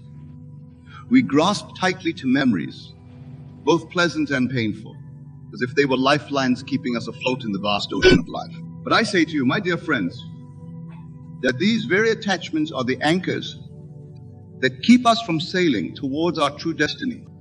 Consider for a moment the nature of your mind. It is a magnificent instrument, capable of creating entire worlds within itself. Yet how often do we use this divine gift to replay old scenarios, to relive past hurts, or to indulge in what-ifs and might-have-beens? We chain ourselves to these mental constructs, believing them to be real, when in truth they are but shadows cast by our own imagination. Let me share with you a fundamental principle that has the power to set you free. The world you see outside is nothing more than a reflection of your inner state. Every person, every circumstance, every seeming obstacle is but a mirror showing you the contents of your own consciousness. When you truly understand this, you will realize that holding on to past grievances, old wounds, or outdated beliefs is akin to arguing with your own reflection in a mirror. So I ask you, why hold on to that which no longer serves you? Why cling to the very things that keep you bound to a reality you wish to change? The answer, my friends, lies in the title of our discussion tonight. Just let it go, move on. But what does it truly mean to let go? It is not a passive act of resignation or defeat. No, letting go is an active, powerful choice to release that which no longer aligns with your desired state of being. Is this conscious decision to step out of the shadows of the past and into the light of infinite possibilities that exist in the eternal now. Imagine, if you will, that you are holding a handful of sand. The tighter you grip it, the more it slips through your fingers. But when you open your hand and relax, the sand rests gently in your palm. This is the essence of letting go. It is not about forcing or struggling. It is about relaxing into a state of allowance, of acceptance, of trust in the perfect unfolding of your life. Now you might be thinking, but Neville, how can I let go of something that has caused me so much pain? How can I move on from a loss that feels like a part of me? My dear friends, I understand your concerns, for I too have walked this path. But I assure you, the very act of letting go is the key to your liberation. When you hold on to pain, resentment, or regret, you are essentially declaring to the universe, this is who I am. This is my reality. And the universe, being the faithful servant that it is, continues to reflect that state back to you. But when you make the courageous choice to let go, you are making a new declaration. You are saying, I am free. I am whole. I am ready for new experiences that align with my highest good. Let me share with you a technique that I have found immensely powerful in the practice of letting go. Close your eyes once more and bring to mind something you've been holding on to. A grievance, a fear, a limitation. See it clearly in your mind's eye. Now, imagine that this thing is a physical object in your hands. Feel its weight, its texture, its temperature. Acknowledge its presence without judgment. Now in your imagination, open your hands and watch as this object begins to float away from you. It might rise like a balloon into the sky, or perhaps it dissolves like mist in the morning sun. The method doesn't matter. What's important is the feeling of release, the sensation of unburdening. As you watch it drift away, say to yourself, I bless you. I release you, I let you go. Feel the lightness that comes with this release. Feel the space that has been created within you. Space for new experiences, new joy, new growth. This, my friends, is the art of letting go. It is a skill that, like any other, improves with practice. The more you engage in this mental exercise, the more natural it becomes to release that which no longer serves you in your waking life. But letting go is only half of our journey tonight. The other half is equally important. Moving on, to truly benefit from the act of releasing, we must be willing to step forward into new possibilities, to embrace the unknown with open arms and an expectant heart. Moving on is not about forgetting the past or pretending it didn't happen. It's about integrating your experiences, learning from them, and then turning your gaze towards the horizon of new possibilities. It's about acknowledging that every ending is but a new beginning in disguise. Think of your life as a book. Each chapter tells a part of your story, filled with characters, events, triumphs, and challenges. But no single chapter is the whole story. When you finish a chapter, do you stop reading? Do you endlessly reread that same chapter, analyzing every word, every punctuation mark? Of course not. You turn the page, eager to discover what comes next. This is the essence of moving on. It's about honoring your past while embracing the exciting unknown of your future. It's about recognizing that you are the author of your own story. And at any moment, you have the power to begin a new chapter, to introduce new characters, to embark on new adventures. But how, you might ask, do we move on when the past seems to hold us so tightly in its grip? The answer, my dear friends, lies in your imagination, that divine gift that sets humans apart from all other creatures on this earth. Your imagination is the bridge between the world of memory and the world of possibility. It is the canvas upon which you paint your future experiences. When you use your imagination to create vivid, emotionally charged scenes of your desired reality, you are quite literally shaping the world you will step into. So I say to you, instead of using your imagination to replay old hurts or to conjure up worst-case scenarios, use it to craft the life you truly desire. See yourself free from the burdens of the past. Feel the lightness in your step, the joy in your heart, the peace in your mind as you move forward unburdened by old attachments. Imagine yourself walking down a path. Behind you lie the shadows of the past, the regrets, the pain, the what-ifs. But ahead of you stretches a road bathed in golden light, inviting you forward into new experiences, new relationships, new successes. Feel the warm sun on your face, the gentle breeze at your back, urging you forward. This, my friends, is the sensation of moving on. As you walk this path in your imagination, notice how with each step the shadows behind you grow fainter, less substantial. They begin to dissolve like mist in the morning sun. And with each step forward, the path ahead becomes clearer, more inviting. This is the power of your imagination at work, literally reshaping your reality. Now, I want you to bring to mind a specific situation in your life where you've been struggling to let go and move on. It might be a relationship that ended, a job loss, a missed opportunity, or a personal failure, whatever it is. See it clearly in your mind's eye. Next, I want you to imagine yourself standing before a large ornate door. This door represents the threshold between your past and your future.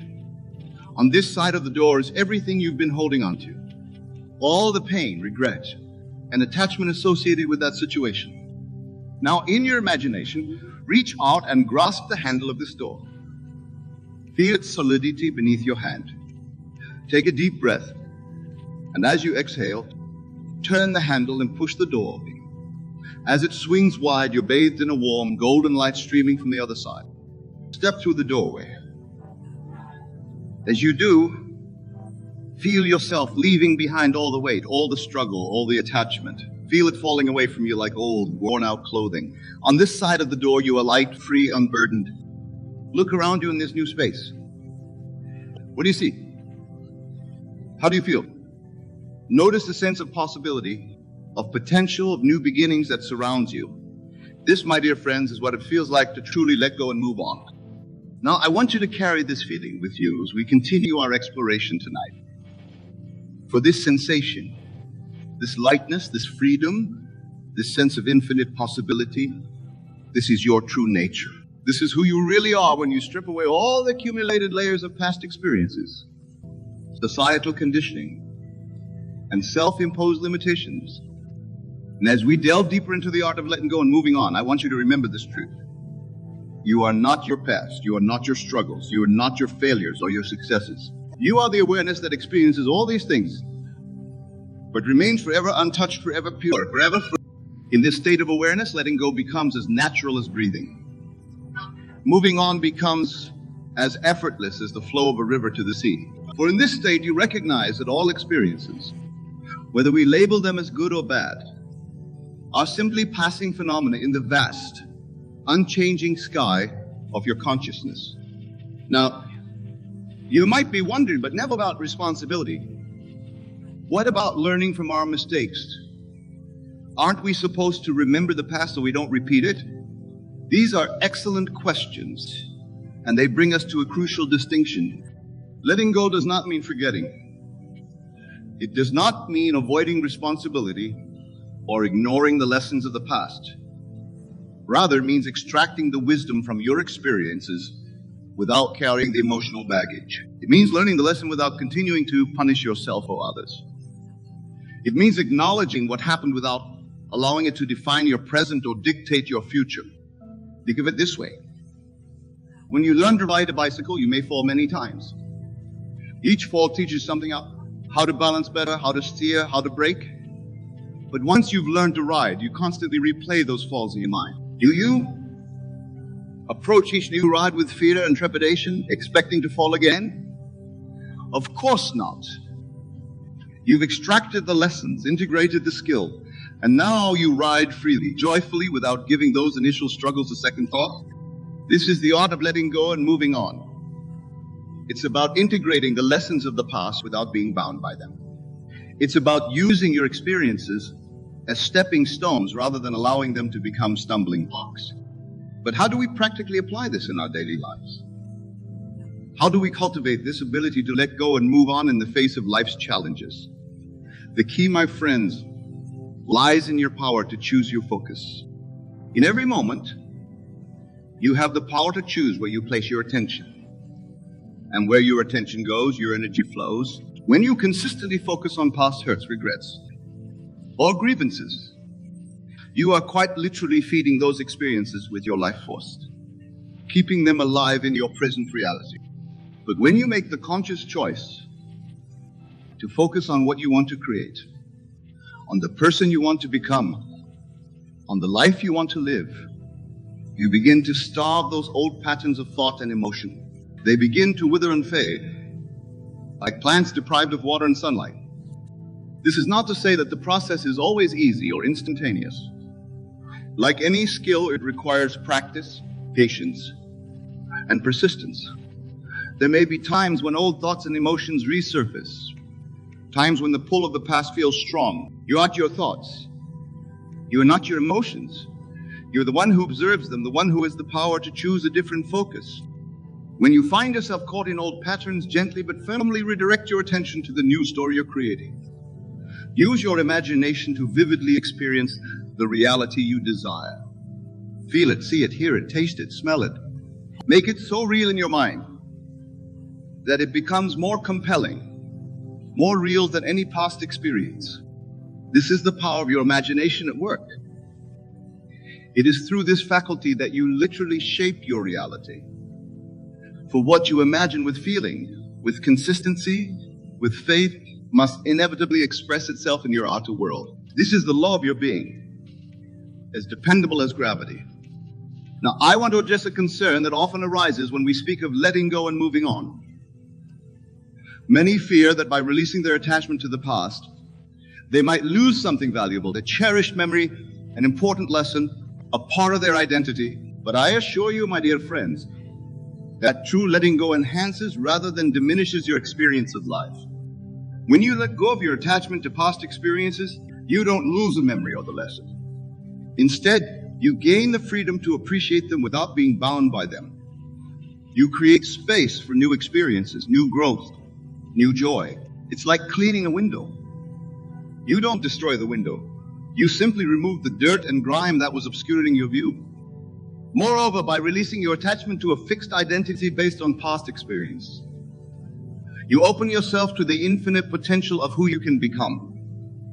You free yourself to grow, to change, to evolve. You give yourself permission to be more than you've been, to experience more than you've experienced, to achieve more than you've achieved. This brings us to another crucial aspect of letting go and moving on: forgiveness. True forgiveness is one of the most powerful acts of letting go that you can perform. And when I speak of forgiveness, I'm not just referring to forgiving others, but also, and perhaps most importantly, forgiving yourself. Many of us carry the weight of self-judgment, self-criticism, and self-condemnation.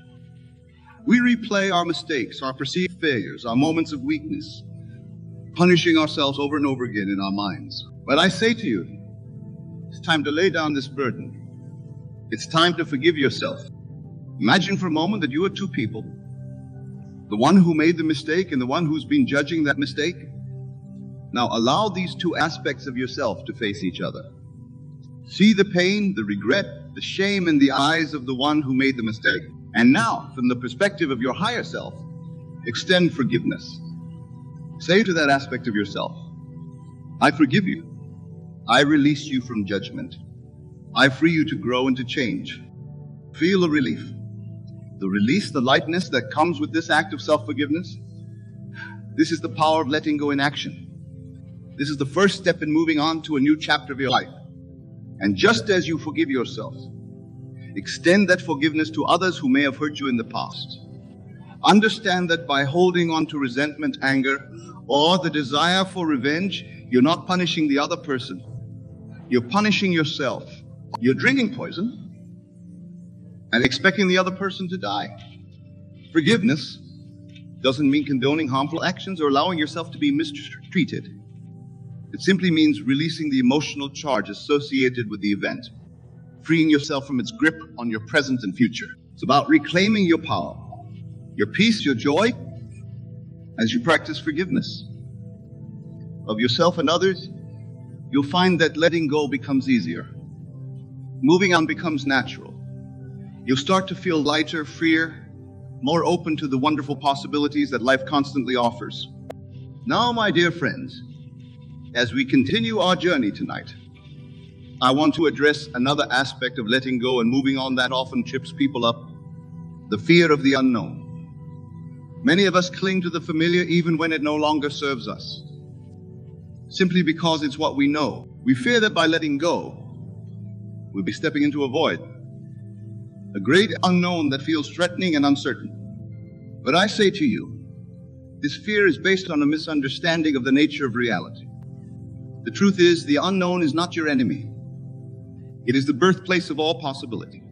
It is the fertile void from which all creation springs. When you learn to embrace the unknown, to welcome it as a friend rather than fearing it as an enemy, you open yourself to the infinite potential of life. Think about it this way. Every great adventure, every significant achievement, every beautiful relationship in your life once resided in the realm of the unknown. If you had clung fearfully to the familiar, to the known, you would have missed out on so much of the richness and beauty that life has to offer. So instead of fearing the unknown, learn to cultivate a sense of excitement about it. Approach it with the wide-eyed wonder of a child, eager to discover what marvels await you. This shift in perspective can transform your entire experience of letting go and moving on. Imagine standing at the edge of a vast, mist-covered landscape. You can't see clearly what lies ahead. but you can feel the promise of adventure, of discovery, of growth calling to you. As you take that first step forward, feel the thrill of possibility coursing through you. This is what it means to truly embrace the journey of letting go and moving on. Now, I want to share with you a powerful technique for navigating this journey, a method I call living from the end. This approach involves imagining and feeling your desired end result as if it were already accomplished, already a part of your reality. Instead of focusing on the process of letting go, on the struggle or the effort involved, you simply step mentally into the state of having already let go and moved on. You imagine in vivid detail what your life looks like, feels like, sounds like when you're completely free from whatever you've been holding on to. How do you carry yourself? How do you speak? How do you interact with others? What new opportunities have opened up for you? Really allow yourself to inhabit this state fully in your imagination. Feel the relief, the joy, the freedom that comes with having let go and moved on. The power of this technique lies in its ability to bypass the conscious mind's doubts and fears. When you vividly imagine and feel the end result, you impress this new pattern upon your subconscious mind. And your subconscious, which knows no difference between what's vividly imagined and what's physically experienced, begins to align all your thoughts, feelings, and actions with this new reality. In essence, you're not trying to let go. You're simply shifting your consciousness to a state where you've already let go. You're not struggling to move on. You're experiencing the state of having already moved on. From this new vantage point, the path forward becomes clear. And what once seemed difficult now feels natural, effortless. This principle applies not just to letting go of past hurts or limitations, but to any change you wish to make in your life. Whether you're looking to start a new career, improve a relationship, or enhance your health and well-being, living from the end is a powerful tool for transformation. Now, as we delve deeper into this practice, I want to emphasize the importance of persistence. The art of letting go and moving on, like any skill, improves with consistent practice. There may be times when old thoughts and emotions resurface, when the pull of the past feels strong. In these moments, don't judge yourself or feel that you failed. Simply acknowledge these thoughts and feelings. Thank them for any lessons they've brought you, and gently, but firmly return your focus to your desired state. Remember, what you persist in assuming must inevitably become your reality. This is the law of your being. So persist in assuming the state of having let go and moved on. Persist in living from the end. As you do, you'll find that your outer world begins to rearrange itself to match your inner assumption. This brings us to another crucial point in our discussion tonight: the role of action in the process of letting go and moving on. Some mistakenly believe that letting go means becoming passive, that moving on means taking no action at all. But this is far from the truth. Letting go and moving on often require inspired action. Action that springs not from a place of struggle or force, but from a place of alignment with your desired state. When you're truly living from the end, when you fully embrace the state of having let go and moved on, you'll find that the right actions present themselves naturally. You might feel inspired to clear out physical clutter that's been weighing you down. You might find yourself naturally drawn to new people and experiences that align with your new state of being. You might discover creative solutions to old problems that you couldn't see before. The key is to take action from a place of inspiration rather than desperation. Listen to your intuition. Follow your excitement. Act on those inner nudges that feel right. This is your inner wisdom guiding you along the path of least resistance towards your desired reality. Now, as we approach the final stretch of our discussion tonight, I want to touch upon a vital truth that underpins everything we've explored: the nature of your true self. You see, my dear friends, the reason letting go and moving on can feel challenging is that we often mistake our experiences, our emotions, our thoughts for who we are. But I say to you, you are not your experiences. You are not your emotions. You are not your thoughts. These are all things that pass through your awareness like clouds passing through the sky. But you are the sky, vast, open, unchanging, unaffected by whatever passes through it. When you truly realize this truth, letting go becomes as natural as breathing. Moving on becomes as effortless as the changing of seasons. For you recognize that in your essence, you're already free, already whole, already complete. From this place of inner freedom, you can engage with life fully, without attachment. You can love deeply, without fear of loss. You can pursue your dreams boldly, without being paralyzed by the possibility of failure. You can appreciate the beauty of each moment, without trying to hold on to it.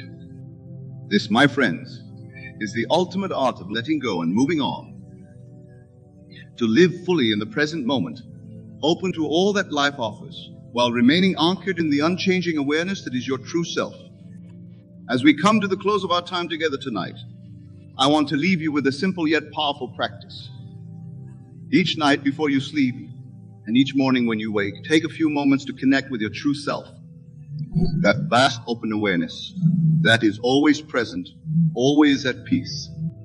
From this place of inner stillness, review your day. Notice any areas where you've been holding on, where you've been resisting what is. And with gentle compassion, choose to let go. Choose to release your grip on whatever you've been clinging to. Then, turn your attention to the day ahead. See it as a blank canvas full of infinite possibilities. Set your intention to move forward with openness, with trust, with excitement for what new experiences await you. As you make this a daily practice, you'll find that letting go and moving on become not just actions you take, but a way of being. You'll discover a newfound lightness, a sense of freedom and possibility that permeates every aspect of your life. Remember, my dear friends, the power to let go and move on lies within you. It is your birthright, your natural state. All that's required is for you to claim it, to live from it, to be it. So go forth from here tonight with this knowledge firmly planted in your heart. Know that as you choose to let go, as you choose to move on, you are aligning yourself with the very flow of life itself. You are saying yes to growth, yes to change, yes to the magnificent unfolding of your true potential. And know that as you do this, you are not just transforming your own life, you are contributing to the transformation of the entire world.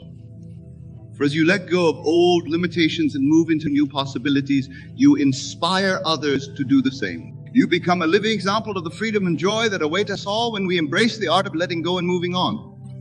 So, my dear friends, I invite you one last time to take a deep breath. Feel the spaciousness within you. Feel the lightness that comes with releasing all that no longer serves you.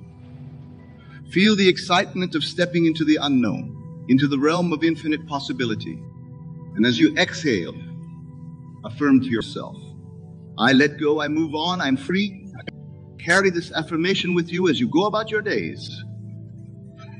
Let it be your guiding star, your North Star, leading you always towards greater freedom, greater joy, greater fulfillment. Thank you for your presence here tonight.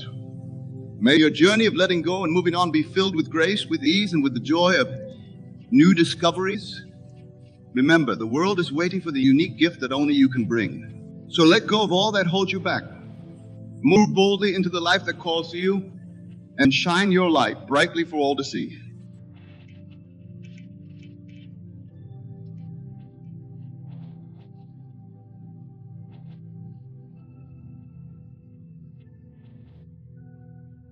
Now let us turn our attention to a habit that plagues so many. A habit that gnaws the very root of our creative power. I speak, my dear friends, of regret. Regret, that insidious thief of joy. How many countless hours have you spent dwelling on the what-ifs and if onlys of your past? How many sleepless nights have you tossed and turned, replaying old scenarios, wishing you had acted differently? I tell you now with absolute certainty that every moment spent in regret is a moment wasted. It is a denial of your divine nature, a rejection of the immense power that resides within you. You see, my friends, time is but an illusion, and the past, present, and future exist simultaneously in the eternal now. When you indulge in regret, you are not merely reminiscing about days gone by. No, You are actively creating that very state in your present moment. You are breathing life into those old patterns, those old limitations, and projecting them into what you perceive as your future. Is this not a grave misuse of your God-given creative faculties? Consider this. The world you see around you, the circumstances of your life, are nothing more than outpictured states of consciousness. They are the harvest of seeds you have planted in the fertile soil of your imagination. When you water these seeds with the bitter tears of regret, what kind of crop do you expect to reap? I say to you now, let go of this fruitless endeavor. Release your grip on past mistakes, real or imagined. For in truth, there are no mistakes, only experiences that shape the contours of your consciousness. Each event, each decision, each twist and turn of your journey has led you to this very moment, this eternal now in which all possibilities exist. Imagine, if you will, that your life is a vast, boundless ocean. Regret is akin to thrashing about in the waters of the past, expending precious energy on waves that have long since broken upon the shore. But you, my dear friends, are not meant to be at the mercy of these turbulent waters. You are the master of this ocean, capable of commanding its tides with the power of your imagination. So I ask you, why waste your divine creative energy on that which cannot be changed? The past in its physical manifestation is unalterable, but its meaning, its significance in the grand tapestry of your life, that is entirely within your control. You have the power to reinterpret every experience, to extract wisdom and growth from even the most challenging of circumstances. Let's delve deeper into this concept. When you find yourself tempted by the siren song of regret, pause for a moment, take a deep breath, and remember who you truly are. You are not a helpless victim of circumstance, but a powerful creator, molding the clay of experience with the tools of imagination and belief. In this eternal now, you have the power to choose again. You can select a new state of consciousness, one that aligns with your deepest desires and highest aspirations. This, my friends, is the true purpose of your past experiences, not to bind you with chains of regrets, but to serve as a springboard for your growth and evolution. Consider the great figures of history, those who have left an indelible mark on our world.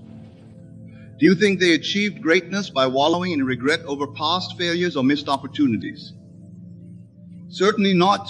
They understood, perhaps intuitively, the great secret that I now share with you: the creative power of the present moment. Take, for instance, the inventor Thomas Edison. When his laboratory burned to the ground, destroying years of work and countless prototypes, did he succumb to regret? Did he bemoan his fate and curse the unfairness of life? No, my friends. Instead, he famously remarked, "All our mistakes are burned up. Now we can start anew." This is the attitude of a true creator, one who understands the limitless potential of the present moment. Or consider the life of Helen Keller, who overcame seemingly insurmountable obstacles to become a beacon of inspiration for millions. Did she waste time regretting her lack of sight and hearing?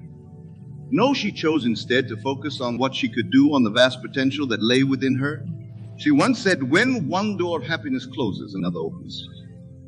But often we look so long at the closed door that we do not see the one which has been opened for us. This, my dear friends, is the crux of our discussion today. How often do we stand before the closed doors of our past, pounding futilely against their unyielding surface, while the doors of infinite possibility stand wide open behind us? How often do we chain ourselves to the dead weight of regret, ignorant of the wings of imagination that could lift us to unimaginable heights? I tell you now, the time for this self-imposed limitation is over. The era of regret must come to an end if you are to step into the fullness of your divine creative power. For you see, every moment spent in regret is a denial of the truth of your being. It is a rejection of the gift of life itself, a squandering of the precious present in which all creation takes place. Let us pause for a moment and truly contemplate the nature of time. In your day-to-day experience, time appears to flow in a linear fashion, past, present, future. But I assure you this is merely an illusion, a convenient construct of the human mind. In reality, all time exists simultaneously in the eternal now. This means, my friends, that the past you regret and the future you desire are not separate from you. They exist now as states of consciousness that you can enter at will. When you dwell in regret, you are choosing to occupy a state of lack, of missed opportunities, of failure. But this is the state from which you wish to create your life. I say to you, choose wisely the state you occupy. For as surely as the sun rises in the east, your outer world will rearrange itself to match your inner state. This is the law of assumption, the fundamental principle upon which all creation rests. When you assume the state of regret, you are essentially saying to the universe, this is who I am. I am a person who makes mistakes, who misses opportunities, who fails. And the universe, in its infinite wisdom and perfect law, will provide you with experiences that match this assumption. But what if, instead of regret, you were to assume a state of wisdom? What if you were to look upon your past experiences not with sorrow and self-recrimination, but with gratitude for the lessons learned? What if you were to see each perceived mistake as a necessary step on your path to greatness? Imagine for a moment that you are an actor in a grand play. Each scene, each line of dialogue has been carefully crafted to bring you to this very moment. Would you waste time regretting a line delivered in the first act? Would you berate yourself for a gesture made in scene 2? Of course not. You would understand that each moment was necessary for the unfolding of the story. Your life, my dear friends, is just such a play. You are both the actor and the author performing on the stage of eternity. Each experience, each decision, each apparent mistake has brought you to this moment of infinite potential. To regret any part of it, to misunderstand the very nature of your journey. So I implore you, let go of regret. Release it as you would a balloon into the vast sky of possibility. Watch as it drifts away, becoming smaller and smaller until it disappears entirely from your field of vision. Feel the lightness that comes with this release. The sudden expansion of your creative power. You see, regret is nothing more than a state of consciousness, a lens through which you view your world. And like any lens, it can be changed. You have the power to choose a new perspective, a new state from which to create your reality. Perhaps you're wondering, but Neville, how can I simply let go of regrets? These feelings have been with me for so long. To this I say, through the power of your wonderful human imagination. For imagination is the very substance of creation, the clay from which all experience is molded. Close your eyes for a moment, if you will, and imagine yourself free from the burden of regret. See yourself standing tall, your eyes bright with the light of possibility. Feel the lightness in your heart, the spring in your step. Hear the laughter in your voice as you embrace life with open arms, unencumbered by the weight of past regrets. This, my friends, is not mere fantasy. This is the creative act in its purest form. As you imagine this state, as you feel its reality, you are literally rearranging the substance of your being. You are choosing a new state of consciousness, one of freedom, joy, and unlimited potential. Now open your eyes and look around you. The world may appear unchanged, but I assure you a profound shift has occurred. You have planted a seed in the fertile soil of your subconscious mind, and it will inevitably bear fruit in your outer world. This is the magic of living in the end, of occupying the state of your wish fulfilled. When you consistently imagine yourself free from regret, when you feel the relief and joy of this state, your outer world must conform to this inner reality. It is law. But remember, my dear friends, this is not a one-time exercise. The habit of regret may try to reassert itself, tempting you back into its familiar embrace. When this happens, and it likely will, do not despair. Do not fall into the trap of regretting your regret. Simply acknowledge the feeling. Thank it for reminding you of your commitment to live regret-free, and gently return to your chosen state of joy and possibility. This practice, this constant choosing of your state of consciousness, is the very essence of living a deliberate, created life. It is the difference between being a victim of circumstance and being the author of your own destiny. Consider for a moment the energy you have expended on regret throughout your life. The sleepless nights, the anxious days, the opportunities missed because you were too focused on past mistakes. Now imagine channeling all of that energy into creating the life of your dreams. Imagine the power of that focused intention, that concentrated creative force. This, my friends, is the gift you give yourself when you choose to live without regret. You reclaim your creative power. You step into the fullness of your divine nature. You become in truth the operant power in your world. But let's be clear. Living without regret does not mean living without reflection or learning. It does not mean blithely ignoring the consequences of our actions or failing to make amends when necessary. Rather, it means approaching our past experiences with a spirit of wisdom and growth, rather than self-recrimination and despair.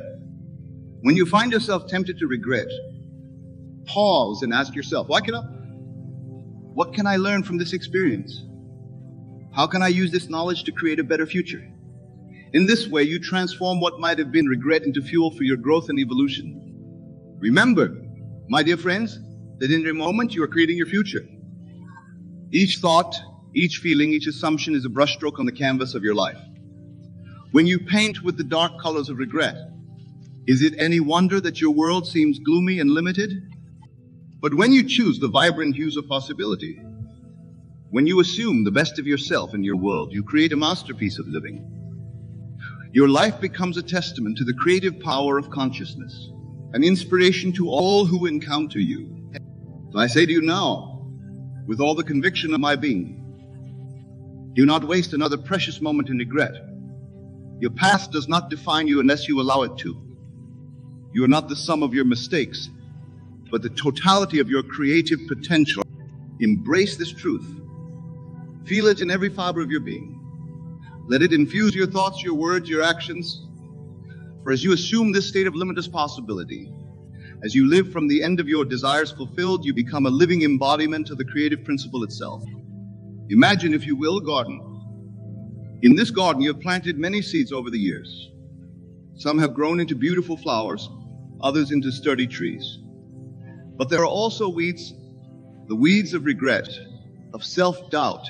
These weeds threaten to choke out the beauty and abundance of your garden. Now, you have a choice. You can spend your days lamenting the presence of these weeds, regretting the fact that you allowed them to take root. Or you can roll up your sleeves and get to work. You can pull out these weeds one by one, replacing them with seeds of possibility, of joy. This, my friends, is the work before us. It is the sacred task of the conscious creator. We must tend the garden of our minds with the same care and diligence that we would give to a physical garden. We must be vigilant, pulling out the weeds of regret as soon as they appear, never allowing them to take root and spread. But how? You might ask, do we accomplish this? How do we maintain this state of regret-free living in a world that seems determined to remind us of our past mistakes and limitations? The answer, as always, lies in your wonderful human imagination. For you see, your imagination is not bound by the so-called facts of your physical world. It is not limited by what has been or what seems to be. Your imagination is free to soar beyond the confines of your current circumstances, to explore the infinite possibilities that exist in the realm of pure potential. When you find yourself slipping into regret, when you feel the tendrils of past mistakes trying to pull you back, close your eyes and imagine. Imagine yourself as you wish to be, confident, joyful, free from the burden of regret. Feel the lightness in your heart, the spring in your step. Hear the laughter in your voice as you embrace life with open arms. This imaginal act is not mere fantasy or escapism. It is the most practical and powerful thing you can do. For as you assume this state in your imagination, as you feel its reality, you are literally rearranging the substance of your being. You are choosing a new state of consciousness. And your outer world must, by law, rearrange itself to match this inner reality. Think of it this way. Your consciousness is like a radio receiver constantly tuned to a particular frequency. When you indulge in regret, you are tuned to the frequency of lack, of missed opportunities, of failure. And so, these are the experiences you attract into your life.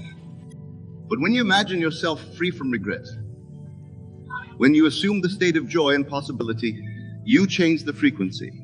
You tune into the station of abundance, of opportunity, of success. And just as surely as a radio receives the signal it's tuned to, your life experiences would shift to match this new frequency. This, my dear friends, is the power you hold within you.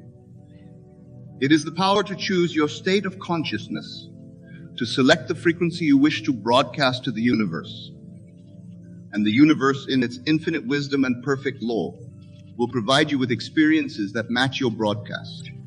Now, I can hear some of you thinking, but Neville, surely we can't just ignore our mistakes. Don't we have a responsibility to make amends, to correct our course? And to this I say, absolutely. Living without regret does not mean living without responsibility or accountability. When we make a mistake, when we cause harm to ourselves or others, it is indeed our duty to make amends, to correct our course. But we can do this from a place of wisdom and growth, rather than from a place of self-flagellation and regret. Consider this. When a child is learning to walk, they fall many times. Do we berate the child for falling? Do we tell them they're clumsy or uncoordinated? Of course not. We encourage them to get back up, to try again. We celebrate their efforts, knowing that each fall is bringing them closer to mastering the art of walking. Why then do we not extend the same grace to ourselves? Why do we not see our mistakes as necessary steps on our path to growth and mastery? This, my friends, is the attitude of the conscious creator. We acknowledge our missteps. We make amends where necessary. And then we move forward, wiser for the experience. Let me share with you a powerful technique for transforming regret into fuel for growth. When you find yourself dwelling on a past mistake, take a moment to close your eyes and imagine yourself having a conversation with your past self, the one who made that mistake. But instead of criticism or judgment, approach this younger version of yourself with compassion and understanding. Share with them the wisdom you've gained, the lessons you've learned. Thank them for their part in your journey, for without their experiences, you would not be who you are today. This imaginal act serves two purposes.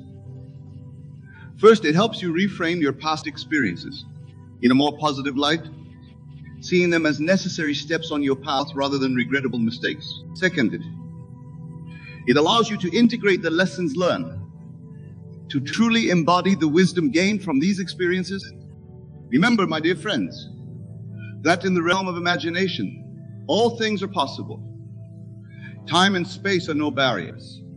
You can revisit any moment of your past, not to wallow in regrets, but to extract the gold of wisdom from the ore of experience. As you practice this technique, you'll find that the sting of regret begins to fade. In its place, a sense of gratitude and understanding will grow. You'll begin to see your life as a perfectly orchestrated symphony, with each note, each experience, playing its necessary part in the grand composition of your becoming. Now let us turn our attention to the future. For you see, regret not only chains us to the past, but it also casts a shadow over our future. When we allow ourselves to be consumed by regret, we often become hesitant, afraid to take risks or seize opportunities lest we make another mistake. But I say to you now, with all the conviction of my bikini, the greatest risk is not in making mistakes, but in allowing the fear of mistakes to paralyze us into inaction. For it is through action, through the bold exploration of our potential, that we truly come to know ourselves as the divine creators we are. Imagine for a moment that you are standing at the edge of a vast, unexplored territory. This territory represents all the potential experiences, all the possible versions of yourself that exist in the infinite realm of imagination. Now you have a choice. You can remain where you are, safe in the familiar landscape of your current life, or you can step boldly into this new territory. If you choose to remain where you are, clinging to the known out of fear of making mistakes, you may avoid regret in the short term. But I assure you A day will come when you will look back and regret not having had the courage to explore, to grow, to become all that you could be. But if you choose to step into the unknown, to embrace the adventure of living, yes, you may stumble. You may take wrong turns. You may face challenges you never anticipated. But each of these experiences will be a treasure, a piece of the puzzle that is your becoming. Here's the secret, my dear friends. When you live from the state of your wish fulfilled, when you assume the consciousness of the person you wish to be, you cannot make a mistake. For every experience, every seeming detour becomes a necessary part of your journey to that state. Consider the life of any great achiever, an inventor, an artist, an entrepreneur. Do you think they reach their goals through a straight, unbroken line of successes? Of course not. Their paths were likely filled with what the world might call failures or mistakes. But to them, these were simply steps on the path, necessary experiences that shaped their understanding and honed their skills. Thomas Edison, when asked about his many failed attempts to create the light bulb, famously said, "I have not failed. I've just found 10,000 ways that won't work." This, my friends, is the attitude of a true creator, not dwelling in regret over perceived failures, but seeing each experience as a valuable lesson, a stepping stone to success. So I say to you, step boldly into the territory of your potential. Embrace each experience, each challenge, each seeming mistake as a gift.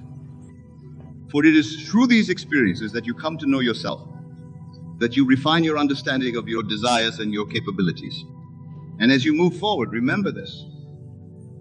The power to create your reality lies not in controlling every external circumstance, but in choosing your state of consciousness. When you assume the state of the person you wish to be, confident, joyful, successful, the outer world must rearrange itself to match this inner reality. This, my dear friends, is the true antidote to regret. Not denial of past experiences, not avoidance of risk, but the conscious, deliberate choice to live from the state of your wish fulfilled. When you do this, regret becomes impossible. Well, how can you regret the very experiences that are shaping you into the person you desire to be?